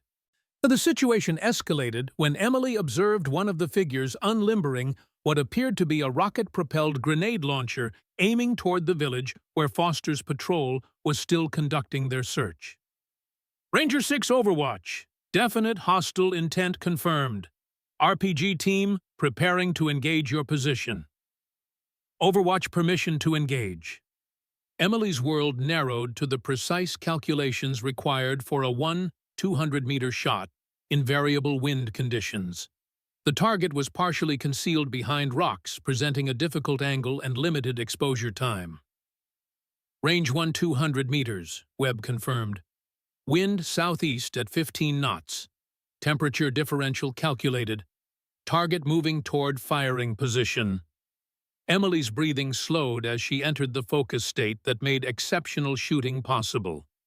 Through her scope, She watched the enemy soldier position his RPG launcher, calculating the precise moment when he would be exposed enough for an effective shot. The shot broke clean and true, the bullet covering 1,200 meters in less than 2 seconds. Emily watched through her scope as the target collapsed his weapon, tumbling down the rocky slope. "Target down," Webb confirmed. "Excellent shot, Whitaker." But the engagement was far from over. The remaining enemy fighters had identified Emily's shooting position and begun returning fire, their bullets striking rocks near her position and sending stone fragments flying. "Overwatch taking effective fire from Eastern Ridgeline," Martinez reported. "Ranger 6 recommend immediate extraction from village." The firefight continued for 20 minutes, with Emily engaging targets at extended range, while Foster's patrol fought their way out of the village under covering fire. By the time the shooting stopped, Emily had made 3 confirmed kills at ranges between 800 and 1,400 meters, establishing herself as a formidable precision shooter in actual combat conditions. But the real test came that evening, when Emily sat alone in her quarters, processing the reality of having taken human lives for the first time. The faces of the men she'd killed remained vivid in her memory, and the weight of her actions settled on her shoulders like a physical burden. Marcus Webb found her sitting on her bunk, staring at her hands with an expression he'd never seen before. "Whitaker, you okay?" Emily looked up, her eyes reflecting the complexity of emotions that hadn't been there that morning. "I keep seeing their faces, Webb. They were trying to kill our soldiers, and I made the right tactical decisions, but they're still dead because I pulled the trigger." Webb sat down beside her, understanding that this conversation was crucial for Emily's long-term effectiveness as a soldier. "Whitaker, what you're feeling is normal. It means you understand the significance of what happened today." "Does it get easier?" Webb considered his answer carefully. "No, it doesn't get easier. But you learn to carry the weight without letting it compromise your ability to protect your fellow soldiers. The men you killed today were preparing to kill Americans. You saved lives by taking lives." "I know that intellectually," Emily said quietly, "but knowing something and feeling something are different." "They are. And the day you stop feeling the weight of these decisions is the day you should stop being a soldier." Staff Sergeant Martinez joined them, carrying 3 cups of coffee and wearing the expression of someone who'd had this conversation before with young soldiers experiencing combat for the first time. "Whitaker, I debriefed your actions with Lieutenant Foster and Major Stone. Your shooting today was exceptional, and your decisions were tactically sound." Martinez handed her a cup of coffee. "But I'm more interested in how you're processing what happened." "It's harder than I expected," Emily admitted. "Training prepares you for the technical aspects, but not for the emotional reality." "Good," Martinez said firmly. "Soldiers who aren't affected by killing either haven't fully understood what they've done, or they lack the empathy that makes them effective in complex operational environments." Over the following weeks, Emily's reputation as an exceptional marksman spread throughout FOB Chapman and beyond. Intelligence officers began requesting her team for specific missions targeting high-value individuals. Infantry units specifically asked for her overwatch support during dangerous operations. Word of the 18-year-old sniper with impossible accuracy reached battalion and brigade headquarters. But with recognition came pressure and expectations that began affecting Emily's performance and relationships with fellow soldiers. "Whitaker's getting cocky," Emily overheard one soldier telling another during chow hall conversation. 3 weeks in country and she thinks she's Annie Oakley." The comment stung because Emily knew it contained a grain of truth. Success in combat had given her confidence that occasionally crossed the line into arrogance, and she'd begun taking risks that more experienced soldiers wouldn't consider prudent. The issue came to a head during a mission to eliminate a Taliban commander who had been coordinating attacks against supply convoys. Intelligence had located the target in a compound 8 miles from the base in terrain that offered excellent concealment but limited escape routes. "Whitaker, I want you to understand something," Martinez said during the mission briefing. "This target has survived 3 previous attempts to eliminate him. He's smart, well-trained, and surrounded by experienced fighters. Overconfidence will get you killed." "I understand, Sergeant," Emily replied, though her tone suggested she considered the warning unnecessary. The target compound sat in a valley surrounded by steep ridgelines, accessible by only 2 roads that were likely monitored by sentries. Emily's shooting position would be on a hilltop 500 meters from the target building beyond the range where most snipers could operate effectively, but within Emily's demonstrated capabilities. And 500 meters is a challenging shot, even under perfect conditions, Webb observed as they studied the terrain. With the wind patterns in that valley, it's going to require precise calculations and perfect timing. "I can make the shot," Emily said with the confidence that had begun to concern her teammates. "Whitaker," Martinez interjected, "the question isn't whether you can make the shot. The question is whether you should attempt it. If you miss, or if the shot doesn't immediately neutralize the target, we'll be in a firefight with superior numbers on terrain that favors the enemy." Emily studied the mission parameters one more time, calculating distances, wind factors, and target vulnerability. The shot was at the extreme edge of her abilities, but she believed it was achievable with proper preparation and execution. "Sergeant, I recommend we proceed with the mission. I can neutralize the target with a single shot if conditions are optimal." The approach to the shooting position required 6 hours of movement through mountainous terrain, traveling only during darkness to avoid detection. Emily's team moved with the deliberate precision that characterized special operations, each soldier understanding that mistakes in enemy territory could prove fatal. Emily established her shooting position well before dawn, arranging her equipment and calculating environmental factors, while Webb coordinated with surveillance assets monitoring the target compound. The Taliban commander was scheduled to meet with other leaders at sunrise, a meeting that would present a brief window for engagement. "Target compound under observation," Webb reported through his spotting scope. "Multiple personnel moving around the buildings, but no positive identification of primary target." Emily settled behind her rifle, beginning the mental preparation that preceded challenging shots. At 500 meters, she would be operating at the absolute limits of her equipment's capabilities and her own skills. Wind conditions in the valley were variable, with thermal currents creating unpredictable patterns that could affect bullet trajectory. "Whitaker," Martinez's voice carried a warning tone, "if you're not completely confident in the shot, we abort and try again under better conditions." Through her scope, Emily watched figures moving around the target compound, waiting for the specific individual whose elimination was their mission objective. The technical challenges of the shot occupied most of her attention, but she also found herself thinking about the broader implications of what she was preparing to do. "Primary target identified," Webb announced.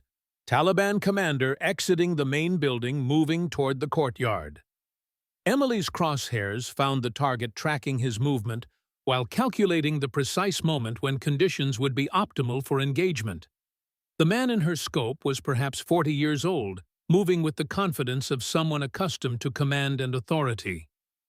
"Range 500 meters, Webb confirmed. "Wind southeast at 18 knots, gusting to 25. Temperature stable." Emily's breathing slowed as she entered the focus state that made extreme range shooting possible. The target moved into the courtyard, pausing to speak with other men who had gathered for the scheduled meeting. The shot opportunity presented itself suddenly, the target standing alone in clear sight. Wind conditions temporarily stable and optimal lighting for target identification. Emily's finger found the trigger, her world narrowing to the precise calculations required for success. The shot broke clean, the bullet covering 1,500 meters in approximately 2 seconds. Through her scope, Emily watched the target collapse, confirming successful engagement of the primary objective. "Target down," Webb reported. "Excellent shot, Whitaker." But their celebration was premature. The compound erupted with activity as fighters scattered for cover and began searching for the source of the shot. Emily's muzzle flash had been partially concealed, but experienced fighters could estimate her general location based on bullet trajectory and timing. "Multiple personnel moving toward our position," Martinez observed through his binoculars. "Estimate 20 to 30 feet. 20 to 30 fighters, beginning systematic search of surrounding ridgelines." Emily began packing her equipment with practiced efficiency, understanding that their shooting position would be compromised within minutes. The successful elimination of their target had triggered a response that would require immediate extraction. "Overwatch, this is Eagle 6. The radio crackled with the voice of their extraction helicopter pilot. "Weather conditions deteriorating rapidly. Visibility dropping below safe limits for mountain flying." Emily felt a chill that had nothing to do with the mountain air.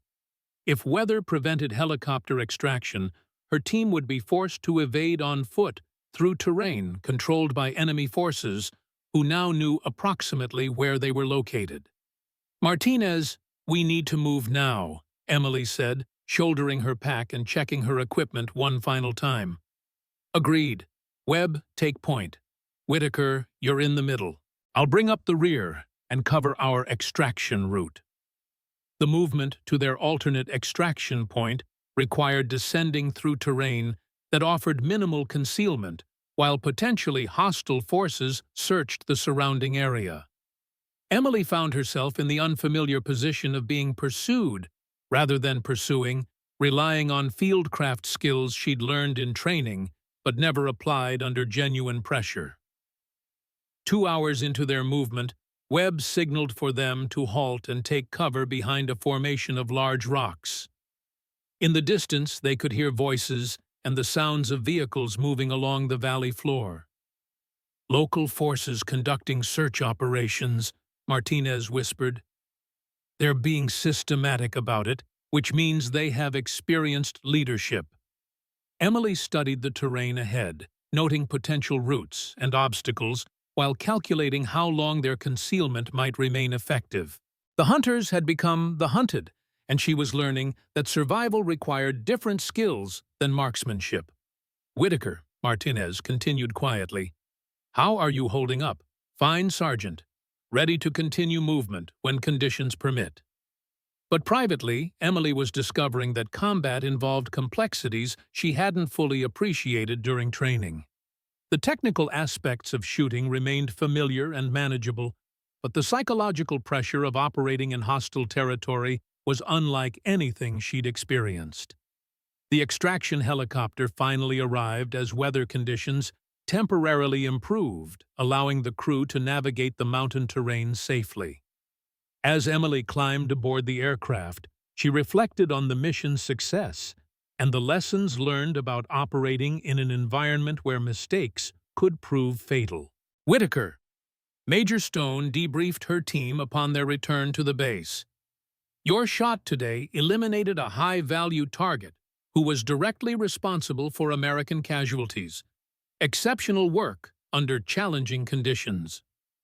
"Thank you, ma'am," Emily replied, though she found the praise less satisfying than she'd expected. That evening, as she cleaned her rifle and recorded details about the mission in her personal journal, Emily realized that combat had revealed aspects of herself she was still learning to understand. The technical skills that had always come naturally remained intact, but the emotional and psychological demands of warfare required ongoing development. Marcus Webb found her in the common area reviewing ballistic tables and environmental data from the day's mission. "Whitaker, you've been quieter than usual since we got back. Everything okay?" Emily looked up from her calculations, considering how to articulate the complex feelings that had emerged during her first month of combat operations. Webb, do you ever wonder if we're making a difference here? I mean, we eliminate one Taliban commander and 3 more take his place. We clear one village of weapons caches and they establish new ones somewhere else. Webb sat down across from her, recognizing the questions that eventually occurred to most soldiers deployed in complex, long-term conflicts. Whitaker, I think about that all the time, but I also think about Lieutenant Foster's patrol and how many of those soldiers are alive today because you made impossible shots when they needed you most. Individual actions versus strategic outcomes, Emily mused. Exactly. We can't control the strategic outcomes, but we can excel at our individual responsibilities. Your job is to be the best sniper possible. Policymakers and generals worry about the bigger picture. Emily nodded slowly, understanding that Webb was articulating a philosophy that would be essential for long-term effectiveness in military service. Makes sense. I just want to make sure that everything we're risking and sacrificing is serving a purpose worth the cost. Whitaker, the fact that you're asking these questions suggests you're developing the wisdom that makes someone not just a good soldier, but a good leader. 3 months into her deployment, Emily Whitaker had established herself as one of the most effective snipers in the Coast Province, with 17 confirmed kills at ranges that defied conventional military doctrine.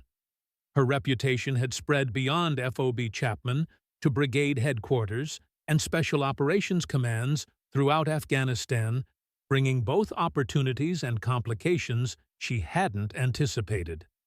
Whitaker, report to the TOC immediately. Staff Sergeant Martinez announced finding Emily in the armory, where she spent most of her free time maintaining equipment and studying ballistic tables. Major Stone wants to see the team for a special briefing. The Tactical Operations Center buzzed with unusual activity for a Tuesday afternoon. Computer workstations displayed satellite imagery and communication intercepts, while several officers Emily didn't recognize studied maps and discussed operational details in hushed tones. Whitaker, Webb, Martinez.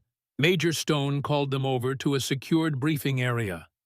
I want you to meet Colonel Sarah Hayes from Joint Special Operations Command. Colonel Hayes was perhaps 45 years old, with the kind of understated competence that marked successful special operations officers. Her uniform bore paratrooper wings, a Special Forces tab, and combat patches. Emily immediately recognized the name. This was the same Colonel Hayes who had briefed her about the Artemis program at Fort Benning. Hayes nodded slightly to Emily, a barely perceptible acknowledgement of their previous meeting, before addressing the team. We have a high-value target opportunity that requires your specific skills. Intelligence has confirmed the location of Abdul Rahman, the mastermind behind 17 bombing attacks across 3 countries. Hayes activated a wall-mounted display showing satellite imagery of a mountainous area. Rahman is currently in this compound approximately 50 kilometers from FOB Chapman near the Pakistan border. He's believed to be coordinating a major weapons exchange between 3 terrorist cells. Martinez studied the imagery with a professional eye. Difficult approach terrain, limited access routes, heavy security presence. Correct. Conventional assault would be detected well before reaching the objective. Airstrike risks significant collateral damage and wouldn't guarantee elimination of the primary target. Hayes turned to Emily. That's why we're considering a precision long-range engagement option. How long range are we talking? Martinez asked. Hayes highlighted distances on the map. The only viable shooting position with clear line of sight to the target area is here on this ridgeline. Range to target 4,800 meters. A tense silence fell over the room. Nearly 3 miles a distance that exceeded the maximum effective range of any sniper system in military inventory, by a factor of 2. With respect, Colonel, Martinez said carefully, that's beyond the capabilities of our equipment and personnel. Maximum effective range of the 338 Lapua is around 1,900 meters. You're talking about more than double that. Colonel Hayes's gaze settled on Emily. Specialist Whitaker, what do you think? Emily felt every eye in the room on her. She studied the imagery calculating angles, elevations, and environmental factors. The shot would be at the extreme edge of theoretical possibility, ma'am. Wind conditions in that valley would be complex. Temperature differential between the ridgeline and the target area would significantly affect trajectory. And that's assuming optimal atmospheric conditions and a stationary target. So you're saying it's impossible, Hayes pressed. Emily hesitated. The rational part of her mind agreed with Martinez. The shot exceeded the limits of current ballistic science and equipment technology. But another part of her, the part that seemed to understand trajectories and environmental effects at an intuitive level, wasn't so certain. I'm saying it would require exceptional conditions and unconventional calculations. Hayes nodded, as if Emily had confirmed something she already suspected. Your grandfather made a shot at 1,750 yards in 1944 with World War II-era equipment, a shot that ballistic science of the time said was impossible. We believe you might be capable of exceeding even that achievement. Emily felt a chill run through her. Hayes was openly referencing the classified Artemis program in front of Martinez and Webb, who exchanged confused glances. Colonel, what exactly are you asking of my team? Martinez questioned. We're asking you to attempt what no military sniper in history has achieved, a confirmed kill at nearly 3 miles. Hayes's voice was matter-of-fact. Intelligence indicates Rahman will be at this location for the next 72 hours. After that, he'll likely disappear across the border into Pakistan, potentially for months or years. Emily studied the satellite imagery again, her mind already calculating variables and potential solutions. The rational part of her brain said the shot was impossible.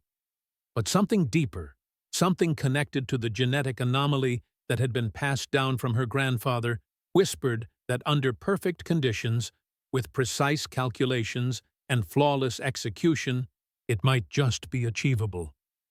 We'll need time to plan and prepare, Emily said finally, and we'll need the most advanced equipment available. Hayes nodded. You'll have whatever you need. A supply drop with specialized equipment will arrive tonight. You deploy tomorrow at 0400 hours. After the briefing, Martinez pulled Emily aside, his expression troubled.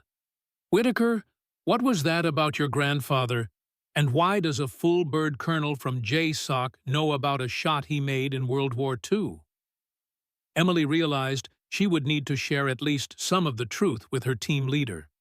My grandfather was part of a specialized marksmanship program during the war. He set records that remained classified for decades.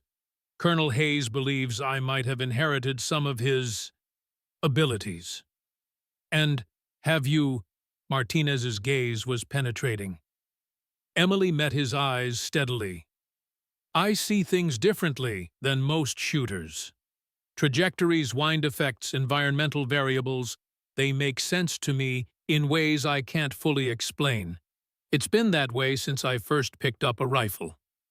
Martinez considered this for a long moment. Whitaker, I trust your abilities. You've proven yourself in combat, but 800 meters, that's not just pushing the envelope, that's ripping it to shreds. If you miss, we'll be in hostile territory with no easy extraction. I understand the risks, Sergeant. Do you? 'Cause this isn't just about making an impossible shot. It's about the safety of our team and the strategic value of the target. If you have any doubts, any at all, I need to hear them now. Emily thought carefully before responding. I believe the shot is theoretically possible under optimal conditions. Whether those conditions will exist during our mission window is impossible to predict. But if they do, and if we have the right equipment, I'm willing to try. Martinez nodded slowly. All right, let's review the intelligence and start planning. Webb needs to be brought into this conversation as well. If we're going to attempt the impossible, we'll need the entire team operating at peak performance. That night, as promised, a helicopter delivered specialized equipment for the mission. The centerpiece was a custom-built 338 Lapua Magnum rifle with an advanced barrel stock and trigger system unlike anything Emily had ever handled. Accompanying it was a state-of-the-art scope with enhanced magnification and precision adjustment capabilities. Emily spent hours familiarizing herself with the new weapon, memorizing its field and response characteristics. Webb worked on complex environmental calculations, creating reference tables for various wind speeds, temperatures, and atmospheric conditions they might encounter. I've calculated solutions for wind speeds from 5 to 35 knots and temperature ranges from a 10 to +40 Celsius, Webb explained, showing Emily his meticulously prepared data sheets. But at 4,800 meters, even minor miscalculations become significant errors.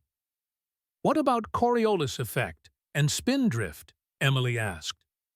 Factored in along with light refraction variables and air density changes at different elevations. Webb shook his head in wonder. The math on this is beyond anything we covered in training. At this distance, we're dealing with bullet flight times of nearly 7 seconds. The target could literally move out of the way between trigger pull and impact. Then we'll need to anticipate movement and adjust accordingly, Emily replied, her mind already processing the variables. Martinez joined them carrying tactical maps and approach plans. Insertion will be by helicopter to a landing zone 15 kilometers from our shooting position. We'll move overland during darkness, establish our hide before dawn, and wait for the target to appear. If conditions aren't optimal, we abort and extract. No heroics, no unnecessary risks. Emily nodded her agreement, but inside she felt a growing certainty that this mission represented the culmination of everything that had brought her to this moment, her grandfather's legacy, her own unique abilities, and the months of training and combat experience that had honed her skills. This was why she had been deployed to Afghanistan. This was why the Artemis program had monitored her family for generations. This was her destiny. As she prepared her equipment for the mission, Emily's hand touched the brass compass in her pocket, her grandfather's compass with its inscription, "True aim comes from the heart, not just the eye." For the first time since arriving in Afghanistan, she felt a profound connection to the man who had taught her to shoot, who had passed down not just skills and knowledge, but perhaps something far more significant in her very genes. "I hope you're watching, Grandpa," she whispered. "Tomorrow, we find out just how far this gift of yours can reach." The night air bit at Emily's face as she crouched beside Webb at the edge of the landing zone, waiting for the faint whop-whop of helicopter blades that would signal the beginning of their mission. The moonless Afghan sky stretched above them, a canvas of stars, more brilliant than anything she'd seen in Montana. Somewhere out there, across miles of hostile territory, Abdul Rahman was preparing for his weapons exchange, unaware that his name was on a kill list that had reached the highest levels of American military command. "Nervous?" Webb asked, his voice barely audible over the soft mountain wind. Emily touched the compass in her pocket, her grandfather's compass feeling its weathered brass beneath her fingertips. "Not nervous," she replied. "Focused." But that wasn't entirely true. Behind her calm exterior, Emily's mind raced with conflicting emotions. Pride at being chosen for this mission, apprehension about the near-impossible shot awaiting her, and a deeper, more unsettling question that had been growing since Colonel Hayes's briefing: was she here because of her own merit, or because of a genetic quirk inherited from a grandfather she barely knew. The distant thrum of rotor blades interrupted her thoughts. The helicopter materialized from the darkness, a black shape against the starlit sky, setting down just long enough for Emily Webb and Martinez to board before lifting off again. No lights, no radio chatter, just the precision movement of a well-executed special operations insertion. 15 minutes to drop point, the pilot's voice crackled through their headsets. Weather conditions holding stable, winds at 10 knots from the southeast. Martinez leaned forward. Equipment check, one last time. Emily patted each component of her gear rifle secured in its case rangefinder, ammunition communication equipment, survival essentials, the specialized 300 feet. Lapua Magnum they'd received for this mission weighed heavily across her back, its presence a constant reminder of what lay ahead. As the helicopter banked toward their landing zone, Emily's mind drifted back to the Montana mountains, to her family's ranch. To the first time her grandfather had placed a rifle in her small hands. She'd been 8 years old, standing in the field behind their house, uncertain and eager. "Take your time, Emily," Richard Whitaker had said, his voice gentle but firm. "A rushed shot is a missed shot. Feel the weapon become part of you. Understand what it wants to do." She'd thought it strange phrasing at the time that a rifle could want anything. But as she'd grown older, as her marksmanship had developed from hobby to gift to professional skill, she'd come to understand what he meant. Every weapon had its own personality, its own harmonics, its own way of translating the shooter's intent into action. The best marksmen didn't fight those tendencies. They learned them, respected them, worked with them. The helicopter settled into a small clearing, rotors still turning as the team disembarked. The pilot gave a thumbs up and lifted off immediately, leaving them in sudden silence, broken only by the fading sound of the departing aircraft. 15 kilometers to the shooting position, Martinez whispered, checking his GPS. Terrain is steep, mostly rocky with sparse vegetation. 4 hours of movement time if we maintain good pace. "And if we encounter opposition?" Webb asked. "We abort," Martinez replied firmly. "This mission has a single objective: put Whitaker in position for the shot. Anything that compromises that objective is unacceptable risk."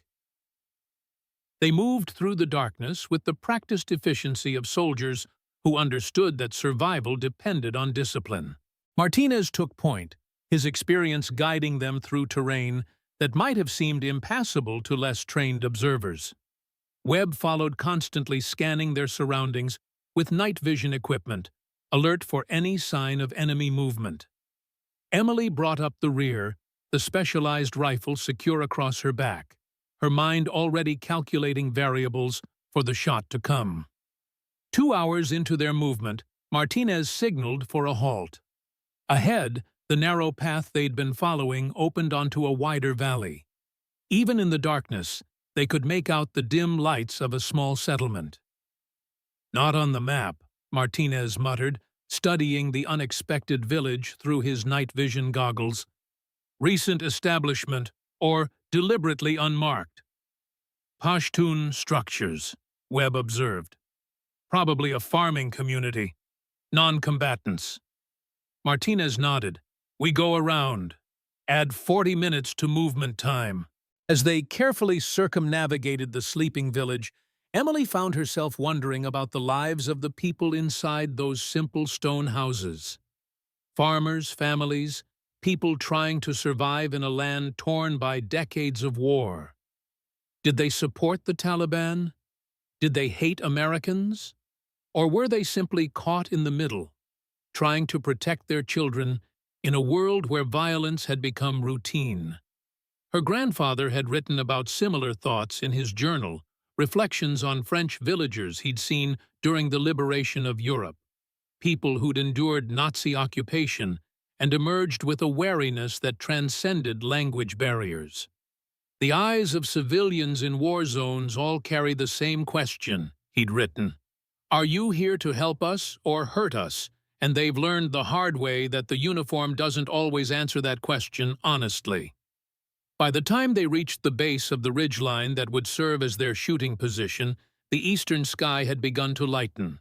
Dawn was approaching the deadline for establishing their hide before daylight exposed them to potential observation. "Last push," Martinez whispered. 800 meters mostly vertical. Watch your footing and noise discipline." The climb was grueling, especially with their equipment load. Emily felt each additional ounce of the specialized rifle as they ascended the steep terrain. Loose rocks threatened to give way underfoot.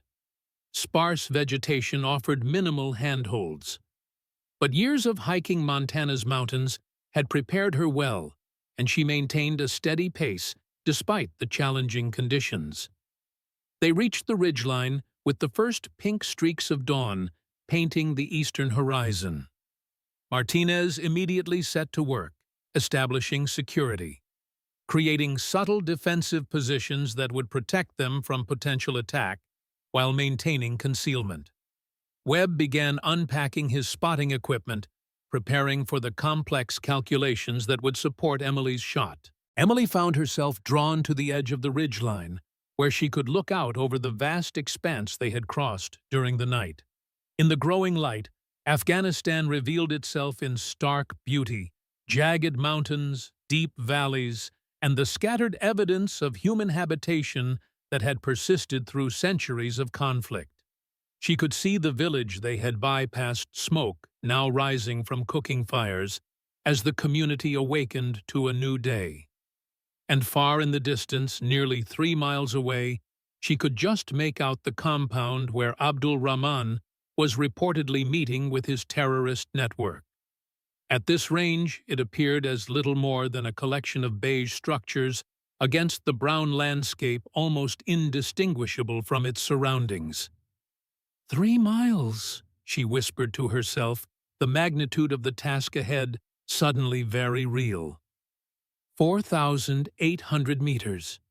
Webb joined her at the ridgeline, setting up his spotting scope on its carbon fiber tripod. "I've never even attempted calculations for this distance," he admitted, his voice carrying a note of awe. "We're in uncharted territory, Whitaker." "Not entirely uncharted," Emily replied, thinking of her grandfather and whatever classified operations he might have conducted during and after World War II. Had he ever attempted something this ambitious? Had the Artemis program pushed the boundaries of marksmanship this far before Martinez approached, having completed his security sweep? "Hide is established. We have clear observation of the target compound and multiple escape routes if extraction becomes necessary." He knelt beside them, studying the distant compound through his binoculars. "Webb, begin environmental assessment. Whitaker, prepare your position and equipment. We have approximately 90 minutes before the target window opens." Emily nodded and moved to a flat section of the ridgeline that offered both stability for shooting and concealment from observation. She unpacked the specialized rifle with methodical care, assembling the weapon with movements that had become second nature through thousands of repetitions. The custom .38 Lapua Magnum was a masterpiece of engineering: carbon fiber stock, match-grade barrel precision trigger assembly, and an advanced scope that represented the cutting edge of optical technology. As she worked, Emily thought about Abdul Rahman, the man she had been sent to kill. 17 bombing attacks across 3 countries, hundreds of civilian casualties, coordination with multiple terrorist networks. The intelligence briefing had painted him as a monster, a man whose elimination would save countless lives. Was he truly evil, or was he like so many others in this complex conflict, fighting for what he believed was right? "Does it matter?" her grandfather had written in his journal after killing the Nazi officer. "In war, we rarely have the luxury of knowing the hearts of those we're ordered to kill. We trust that those making the decisions have weighed the morality, Our job is to execute with precision and humanity, as paradoxical as that sounds. A clean kill is its own form of respect. Emily settled behind her rifle, adjusting her position for maximum stability and comfort. The weapon needed to become an extension of her body for the shot ahead. Any tension, any misalignment, would translate to error at the target end. She controlled her breathing, feeling her heart rate slow as she entered the focused state that made exceptional marksmanship possible. "Whitaker," Webb called from his spotting position. "I'm getting initial environmental readings. Wind at our position is 12 knots from the southeast. Temperature 68 degrees Fahrenheit. Barometric pressure 26.8 inches and stable." Emily made mental notes of these values, but she knew they were just the beginning. At nearly 3 miles, the bullet would pass through multiple wind zones, temperature gradients, and pressure systems. Its trajectory would be affected by the Coriolis effect, the rotation of the Earth itself. The curvature of the planet would come into play. Subtle variations in air density between the ridgeline and the valley would alter the bullet's path in ways that no existing ballistic calculator could fully predict. "Martinez, I need higher ground," Emily said, suddenly studying the ridgeline. "There's a formation about 50 meters up that would give me better angle and elevation. Less interference from thermal currents in the valley." Martinez frowned. "That position would be more exposed." "I know, but at this distance the improved shooting conditions outweigh the increased vulnerability." Emily met his gaze steadily. "This isn't a standard shot, Sergeant. We need every advantage we can get." After a moment's consideration, Martinez nodded. "Webb, maintain position here and establish communication relay. Whitaker and I will move to the higher position." The formation Emily had identified was a jutting rock outcrop that provided a commanding view of the valley below. It offered a stable shooting platform and reduced the effect of heat mirage that would distort her scope picture as the day warmed. The trade-off was exposure. They would be more visible against the skyline, with fewer options for cover if detected. As Emily re-established her shooting position on the higher ground, Webb's voice came through their communication equipment. "Target compound showing activity. Multiple personnel moving in the courtyard. Vehicles arriving from the southeast approach road." Emily peered through her scope, adjusting the magnification to bring the distant compound into focus. At nearly 3 miles, even with the advanced optics, individual figures appeared tiny.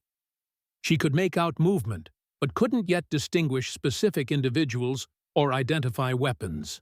"Webb, talk to me about wind conditions between here and the target," Martinez requested.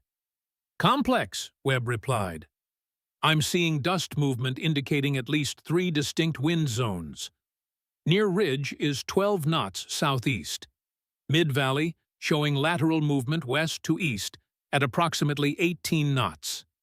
Target area appears calmer, maybe 8 knots, but shifting direction frequently." Emily absorbed this information, visualizing the invisible currents that would influence her bullet's flight. The mid-valley winds would create the greatest deflection. 18 knots pushing laterally across the bullet path would move the point of impact significantly at this distance. She began making preliminary adjustments to her scope, dialing in elevation to account for the extreme bullet drop over 3 miles. "Whitaker, what's your confidence level?" Martinez asked quietly. Emily continued working with her scope adjustments. "Under perfect conditions with a stationary target and stable weather, I'd give it maybe a 30% chance of success. With variable winds and a moving target." She left the sentence unfinished. "So we're talking about a shot that's more likely to miss than hit even for you." "Yes, but more likely to miss isn't the same as impossible." Emily looked up from her scope. "My grandfather's journal mentioned something he called the moment of convergence, when all variables briefly align to create a perfect shooting solution. If such a moment occurs, I can make this shot." Martinez studied her face, searching for any sign of doubt or overconfidence. Finding neither, he nodded. Then we wait for your moment of convergence. The next 2 hours passed in tense observation. Through her scope, Emily watched the compound's activity increase. More vehicles arrived. Armed men established security positions. A makeshift market appeared to be forming in the courtyard. The weapons exchange described in the intelligence briefing was taking shape. Still no positive identification of Rahman, Webb reported. Multiple high-value targets visible, but primary objective remains unconfirmed. Emily used the waiting time to fine-tune her mental calculations. She ran through the ballistic formulas, repeatedly adjusting variables, visualizing the bullet's flight path. At extreme range, the .338 Lapua round would spend nearly 7 seconds in the air, an eternity in ballistic terms. The bullet would rise hundreds of feet above her line of sight, before dropping toward the target.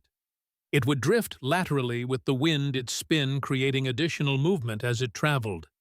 And then there was the question of the Artemis factor. Whatever genetic gift allowed her to process visual information differently, to understand trajectories intuitively. Emily had never fully trusted this ability, preferring to rely on proven ballistic science.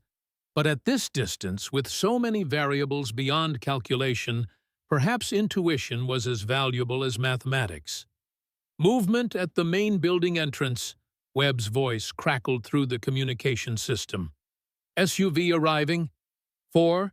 No 5 security personnel exiting first. Establishing perimeter. Wait! His voice sharpened. Positive identification. Rahman has exited the building. Repeat primary target confirmed in the courtyard. Emily's focus narrowed instantly. Through her scope, she found the figure identified as Rahman, a tall man in traditional clothing moving with the confident bearing of someone accustomed to authority. He was greeting other men, gesturing toward the vehicles where the weapons were presumably being displayed. Range to target, Emily asked, her voice calm despite the surge of adrenaline. 4782 meters, Webb replied. Wind conditions holding as previously reported. Target is moving, but staying within a 10-meter area in the central courtyard. Emily made final adjustments to her scope, accounting for the specific position of the target. Martinez requesting permission to engage when conditions permit. There was a brief pause before Martinez responded. Permission granted. Take the shot when you have it. Emily settled into her final shooting position, establishing the bone-on-bone support that would minimize movement during trigger press. Her breathing slowed to the practiced rhythm of an experienced marksman, steady inhale, partial exhale, hold. Through her scope, she watched Rahman moving among his associates, occasionally stopping to examine weapons being displayed from the vehicles. Each time he stopped, Emily assessed the conditions, evaluating whether the moment was right. Each time some variable was wrong. A gust of wind, Rahman's movement figures crossing her line of sight. Weather shifting, Webb warned.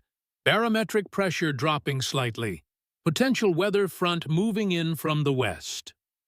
Emily noted the information but remained focused on her scope picture. The crosshairs held steadily on the area where Rahman was moving, her mind calculating lead and elevation adjustments for when the moment came. And then, unexpectedly, her thoughts turned to Montana. To the winter mornings when her grandfather had taken her to the ridge behind their ranch, teaching her to read the wind by watching snow blow across the valley. To the patient hours spent discussing trajectory and bullet behavior. To his hand steadying her shoulder as she took her first long-range shots. You'll know when it's right, Emily, he'd told her once. There's a moment when everything aligns, not just the scope and the target, but something inside you. Trust that moment. In her scope, Rahman stopped walking. He stood alone in the center of the courtyard, gesturing as he spoke to a group of men. The wind across the valley had momentarily steadied. The air between the ridgeline and the compound seemed to clear the heat mirage settling. Emily felt it then, the moment of convergence her grandfather had described. Not just the physical conditions, but a clarity of purpose and action that transcended conscious calculation. Her finger took up the trigger slack. She exhaled partially and held. The rifle fired its report, echoing across the valley as the 338 Lapua round began its long journey toward the target. 1 second passed. 2 seconds. 3. Emily held her position, maintaining sight picture through the scope, watching for impact. At this distance, she would see the target react before she heard the bullet arrive. 4 seconds. 5. 6. Through her scope, Emily saw Rahman suddenly stagger. He remained standing for a moment, then collapsed. The figures around him scattered, some taking cover, others rushing to his side. "Target down," Webb confirmed, his voice tight with disbelief. "Direct hit. Center mass. Rahman is neutralized." "Confirmed," Martinez added. "Whitaker, you just made a shot that rewrites every manual on military marksmanship." Emily remained in position, her eyes still to the scope, watching the chaos unfolding in the distant compound. She felt strangely detached, as if the shot had been fired by someone else. The enormity of what she had just accomplished hadn't yet registered. "We need to move," Martinez said urgently. "They'll be looking for the shooter. Pack up 5 minutes to extraction point." As Emily disassembled her rifle with practiced efficiency, the reality began to sink in. She had just made a confirmed kill at nearly 3 miles a distance that defied conventional ballistic science. A distance that no military sniper in history had achieved. A distance that would have been dismissed as impossible by every marksmanship expert in the world. Except perhaps for the shadowy figures behind the Artemis program, who had monitored her family for generations, waiting for the genetic anomaly to reappear. "Webb status on enemy response," Martinez asked as they moved rapidly down the ridgeline toward their extraction point. "Significant movement in the compound. Vehicles departing in multiple directions. No coordinated search pattern yet, but they'll figure out the shot direction soon."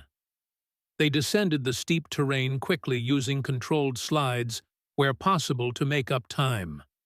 Emily's mind raced ahead to their extraction plan, a helicopter pickup at a designated location 3 kilometers from the base of the ridge. If they maintained their current pace, they would reach the extraction point with minimal margin for error. As they approached the valley floor, the sound of vehicles echoed from the direction of the village they had bypassed during their approach. "Contact possible," Martinez warned. 2 vehicles moving along the main road, likely responding to radio reports of the shot. They took cover in a dry stream bed, concealing themselves among the rocks as the vehicles passed less than 100 meters away. Emily could see armed men scanning the terrain, their faces tight with anger and purpose. The death of Rahman had mobilized every fighter in the region. When the immediate threat had passed, they continued their movement toward the extraction point, maintaining cover whenever possible, and moving with the careful haste of soldiers who understood that speed and caution were equally important to survival. 5 minutes to extraction point," Martinez announced as they entered a narrow ravine that would provide their final approach. "Helicopter is inbound ETA 8 minutes. They had almost reached the extraction point when Webb suddenly raised his fist, the signal to halt. Ahead, barely visible among the rocks, were 3 armed figures establishing an ambush position overlooking the planned landing zone. "They've anticipated our extraction," Martinez whispered. "Must have monitored our flight patterns from previous operations." Emily assessed the situation with the calm clarity that had served her throughout the mission. "We need to clear that position before the helicopter arrives, or they'll target it during landing." Martinez nodded grimly. "Webb, circle left and establish overwatch. Whitaker with me." will approach from the right. On my signal, we take them simultaneously. Clean, quiet, and fast. Emily drew her sidearm, a weapon she had trained with extensively but had never used in combat. Her specialty was long-range engagement. This close-quarters work was outside her primary skill set. But the basic principles remained the same: sight alignment, breathing, control, trigger, discipline. Martinez held up 3 fingers, then 2, then 1. On his signal, Emily moved forward with him, approaching the enemy position from the flank, while Webb covered them from higher ground. The engagement was brief and decisive. 3 shots, 1 from Webb's position and 2 from Martinez, neutralized the threat before the enemy fighters could respond. Emily hadn't needed to fire, but she had been ready, her sidearm steady in her hands. "Clear," Martinez confirmed after checking the enemy positions. "No radio on them. They weren't able to call in our position." The distinctive sound of helicopter rotors grew audible in the distance. Their extraction was approaching. They moved quickly to prepare the landing zone, establishing security and popping smoke to mark their position. As the helicopter settled onto the rocky ground, dust swirling around them, Emily felt the tension that had sustained her begin to fade. They had accomplished their mission. Rahman was eliminated. They were going home. The flight back to FOB Chapman passed in exhausted silence. Emily stared out the window at the Afghan landscape passing below, trying to process what she had achieved. The shot she had made would never appear in official records. It would never be acknowledged by military authorities. It would become, at best, a whispered legend among special operations communities. Just like her grandfather's 750-yard shot in World War II. Just like, perhaps, the achievements of other Artemis program participants whose names and accomplishments remained classified decades after their missions. Upon landing at Chapman, they were immediately escorted to a secure debriefing room where Colonel Hayes awaited them. Her expression was unreadable as they entered, but her eyes fixed on Emily with intensity. "Preliminary intelligence confirms Abdul Rahman has been eliminated," Hayes began without preamble. 3 of his top lieutenants were also killed in the ensuing chaos as his security forces turned on each other, suspecting betrayal from within. Martinez and Webb exchanged glances at this unexpected news. "The shot was successful then," Martinez said. "The shot," Hayes replied, "was historically significant. 4,782 meters, nearly 3 miles. It exceeds the previous confirmed record by over 2,000 meters." She turned to Emily. "Specialist Whitaker, you've accomplished something that ballistic science considered impossible." Emily met the colonel's gaze steadily. "With respect, ma'am, the shot succeeded because of ideal conditions, specialized equipment, and extensive team support. Sergeant Martinez and Specialist Webb were essential to the mission's success." Hayes nodded slightly, acknowledging the point. "Of course, which is why all 3 of you will receive commendations, classified commendations, that will never appear in your official records." She paused. "The details of this operation, including the range of the engagement, are classified at the highest level. You will not discuss them with anyone, including other special operations personnel." "Just like my grandfather's shot," Emily said quietly. Hayes's expression softened slightly. "Yes, just like that. Some achievements remain hidden because they're too disruptive to conventional understanding." She stood. "You'll be debriefed individually. After that, take 48 hours for rest and recovery. You've earned it." As Hayes left the room, Martinez turned to Emily. "Whitaker, what you did today.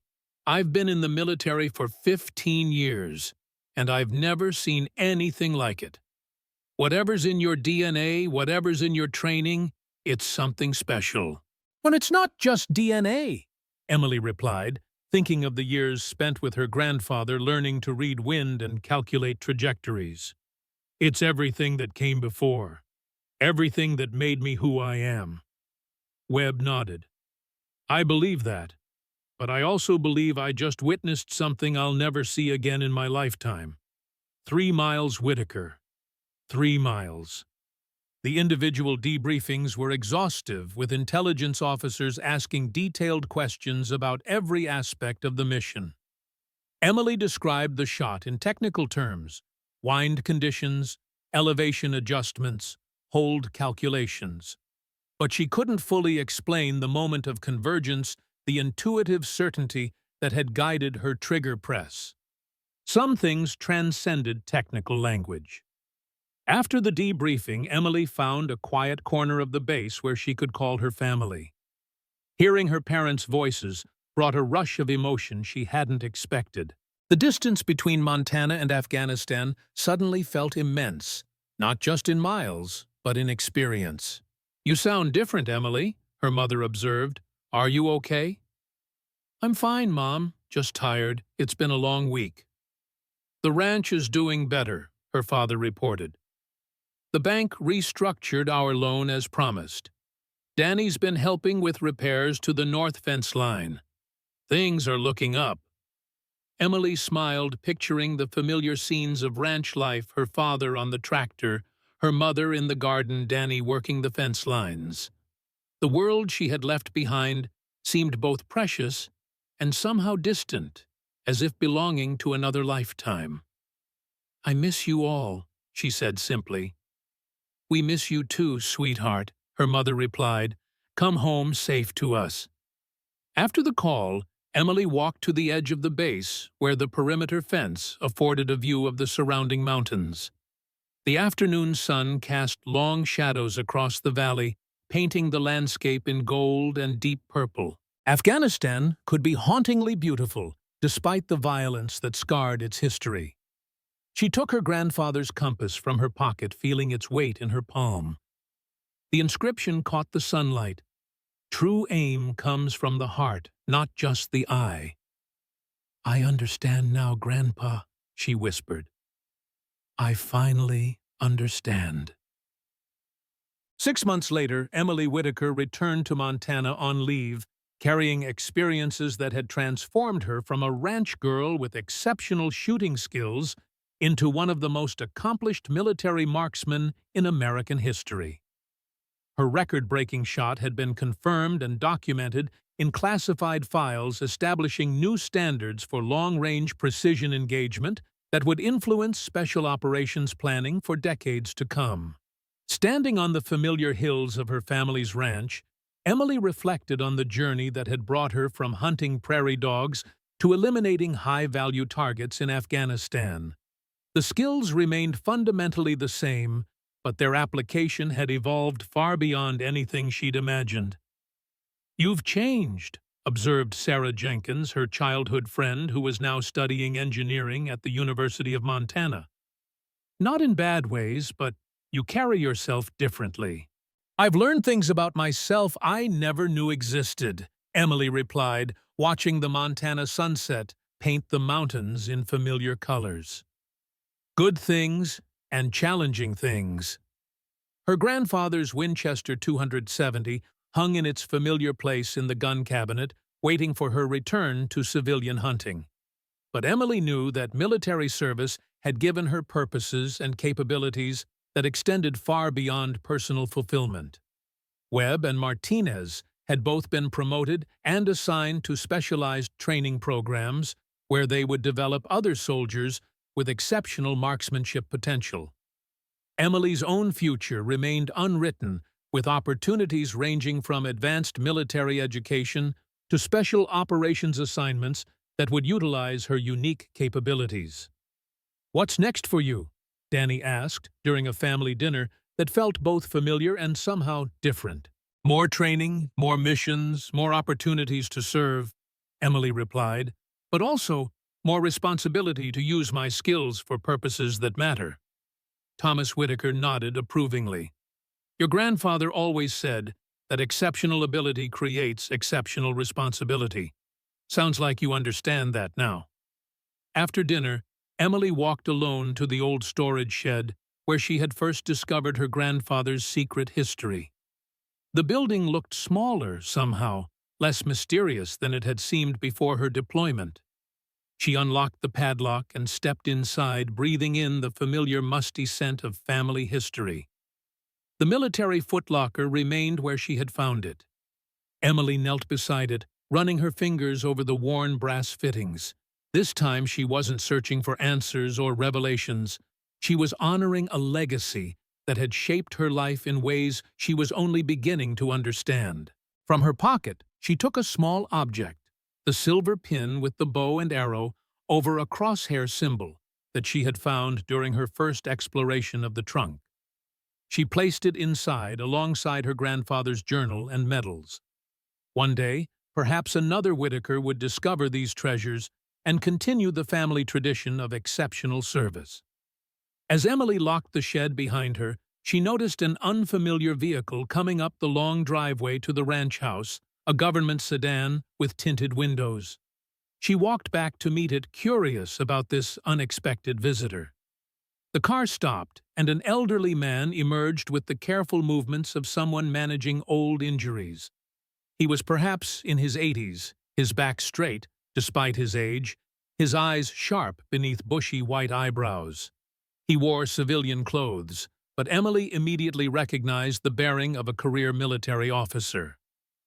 "Specialist Whitaker," the man asked, extending his hand. "Colonel William Hartman, U.S., Army retired. I served with your grandfather in a specialized capacity." Emily shook his hand, noting the strength still evident in his grip. "You were part of Artemis." Hartman's eyebrows rose slightly. "You know about that, then?" "Yes, I was one of the original participants along with Richard. We were part of something extraordinary, though few will ever know the full extent of it." "Why are you here, Colonel?" "To pay my respects in a way, and to deliver something." From his pocket, Hartman withdrew a small box. "Your grandfather asked me to give you this if you ever demonstrated the family talent." Emily accepted the box, opening it carefully. Inside lay a silver medal she didn't recognize, no official military decoration, but something custom-made. The design showed a bow and arrow like the pin she had found, but with the addition of a laurel wreath surrounding it. Engraved on the back were the words, "For the shot others deemed impossible." And he had this made after his mission in 1944, Hartman explained. He always believed someone in the family would follow his path. "When I heard about a 800-meter shot in Afghanistan, I knew his faith had been justified." Emily looked up sharply. "That information is classified." Hartman smiled. "At my age and former rank, certain information finds its way to me, classified or not. Don't worry, the details remain secure. But those of us who share your particular abilities have ways of recognizing each other's achievements. There are others, then, still active." "Always. The program continues under different names, different administrative structures, but the essence remains the same: identifying and developing individuals with extraordinary marksmanship potential." Hartman gestured toward the hills surrounding the ranch. "Richard always said these mountains were perfect training grounds. The variable winds, the changing light conditions, the extreme distances, nature's own sniper school." Emily nodded, understanding now why her grandfather had spent so many hours with her on these hillsides, teaching her to read the wind and calculate trajectories. He had been preparing her, whether consciously or not, for the path she would eventually follow. "What happens next?" she asked. "That's entirely up to you," Hartman replied. "You've proven yourself capable of achieving what others consider impossible. The military will continue to utilize your skills as long as you serve. But remember what Richard always said. Skill without purpose is just showing off," Emily finished. "But skill applied to something important can change the world." Hartman smiled. Exactly. Your grandfather changed history with a single bullet in 1944. You've done the same in Afghanistan. The question now is, what history will you write with the rest of your career? As the old colonel departed, Emily stood on the porch of her family's ranch house, watching the Montana sunset paint the sky in brilliant orange and gold. The medal in her hand caught the fading light, a tangible connection to a legacy she was only beginning to understand. Her story would continue across multiple deployments and increasingly complex missions, but her foundation remained rooted in Montana values, hard work, family loyalty, and the understanding that skills without purpose are merely showing off. The 18-year-old who had left Montana to save her family's ranch had become a soldier whose capabilities would influence military doctrine for generations to come. But more importantly, she had become a person who understood that true excellence serves purposes larger than personal achievement. As Emily prepared to return to Afghanistan for her second deployment, she carried with her the confidence that comes from proven capability and the wisdom that comes from understanding the weight of that capability. The crosshairs that had once trembled against the horizon now held steady through challenges that would have been unimaginable to the ranch girl who first picked up her grandfather's rifle. But the heart that guided those crosshairs remained unchanged, determined, compassionate, and committed to protecting the people and principles she valued most. Thank you for joining me on this incredible journey through Emily Whitaker's transformation from Montana ranch girl to legendary military sniper.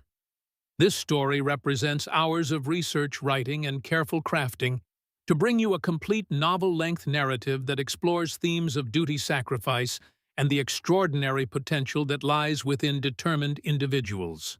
If this story captivated you as much as it did me, I'd be incredibly grateful if you'd take a moment to hit that like button to help others discover this content. And of course, share this video with friends and family who appreciate detailed, engaging storytelling with authentic military elements. Subscribe to the channel for more epic novel-length stories like this one. Ring the notification bell so you never miss our latest releases. Your support means everything to creators like me who are passionate about bringing you high-quality, immersive storytelling experiences. Every like, share, and subscription helps us continue creating these detailed narratives that transport you to other worlds and introduce you to unforgettable characters. What did you think of Emily's journey? Drop a comment below and let me know your favorite moment from this story, or suggest themes you'd like to see explored in future narratives. Did the technical aspects of long-range shooting interest you? Or was it the connection between generations and family legacy that resonated most? For those of you who served in the military, especially those with experience in specialized units, I'd love to hear your thoughts on the accuracy of the portrayal and any experiences you might want to share. Until our next adventure together, keep dreaming big and never underestimate the power of determination and skill applied to something that truly matters. Subscribe now, and I'll see you in the next story.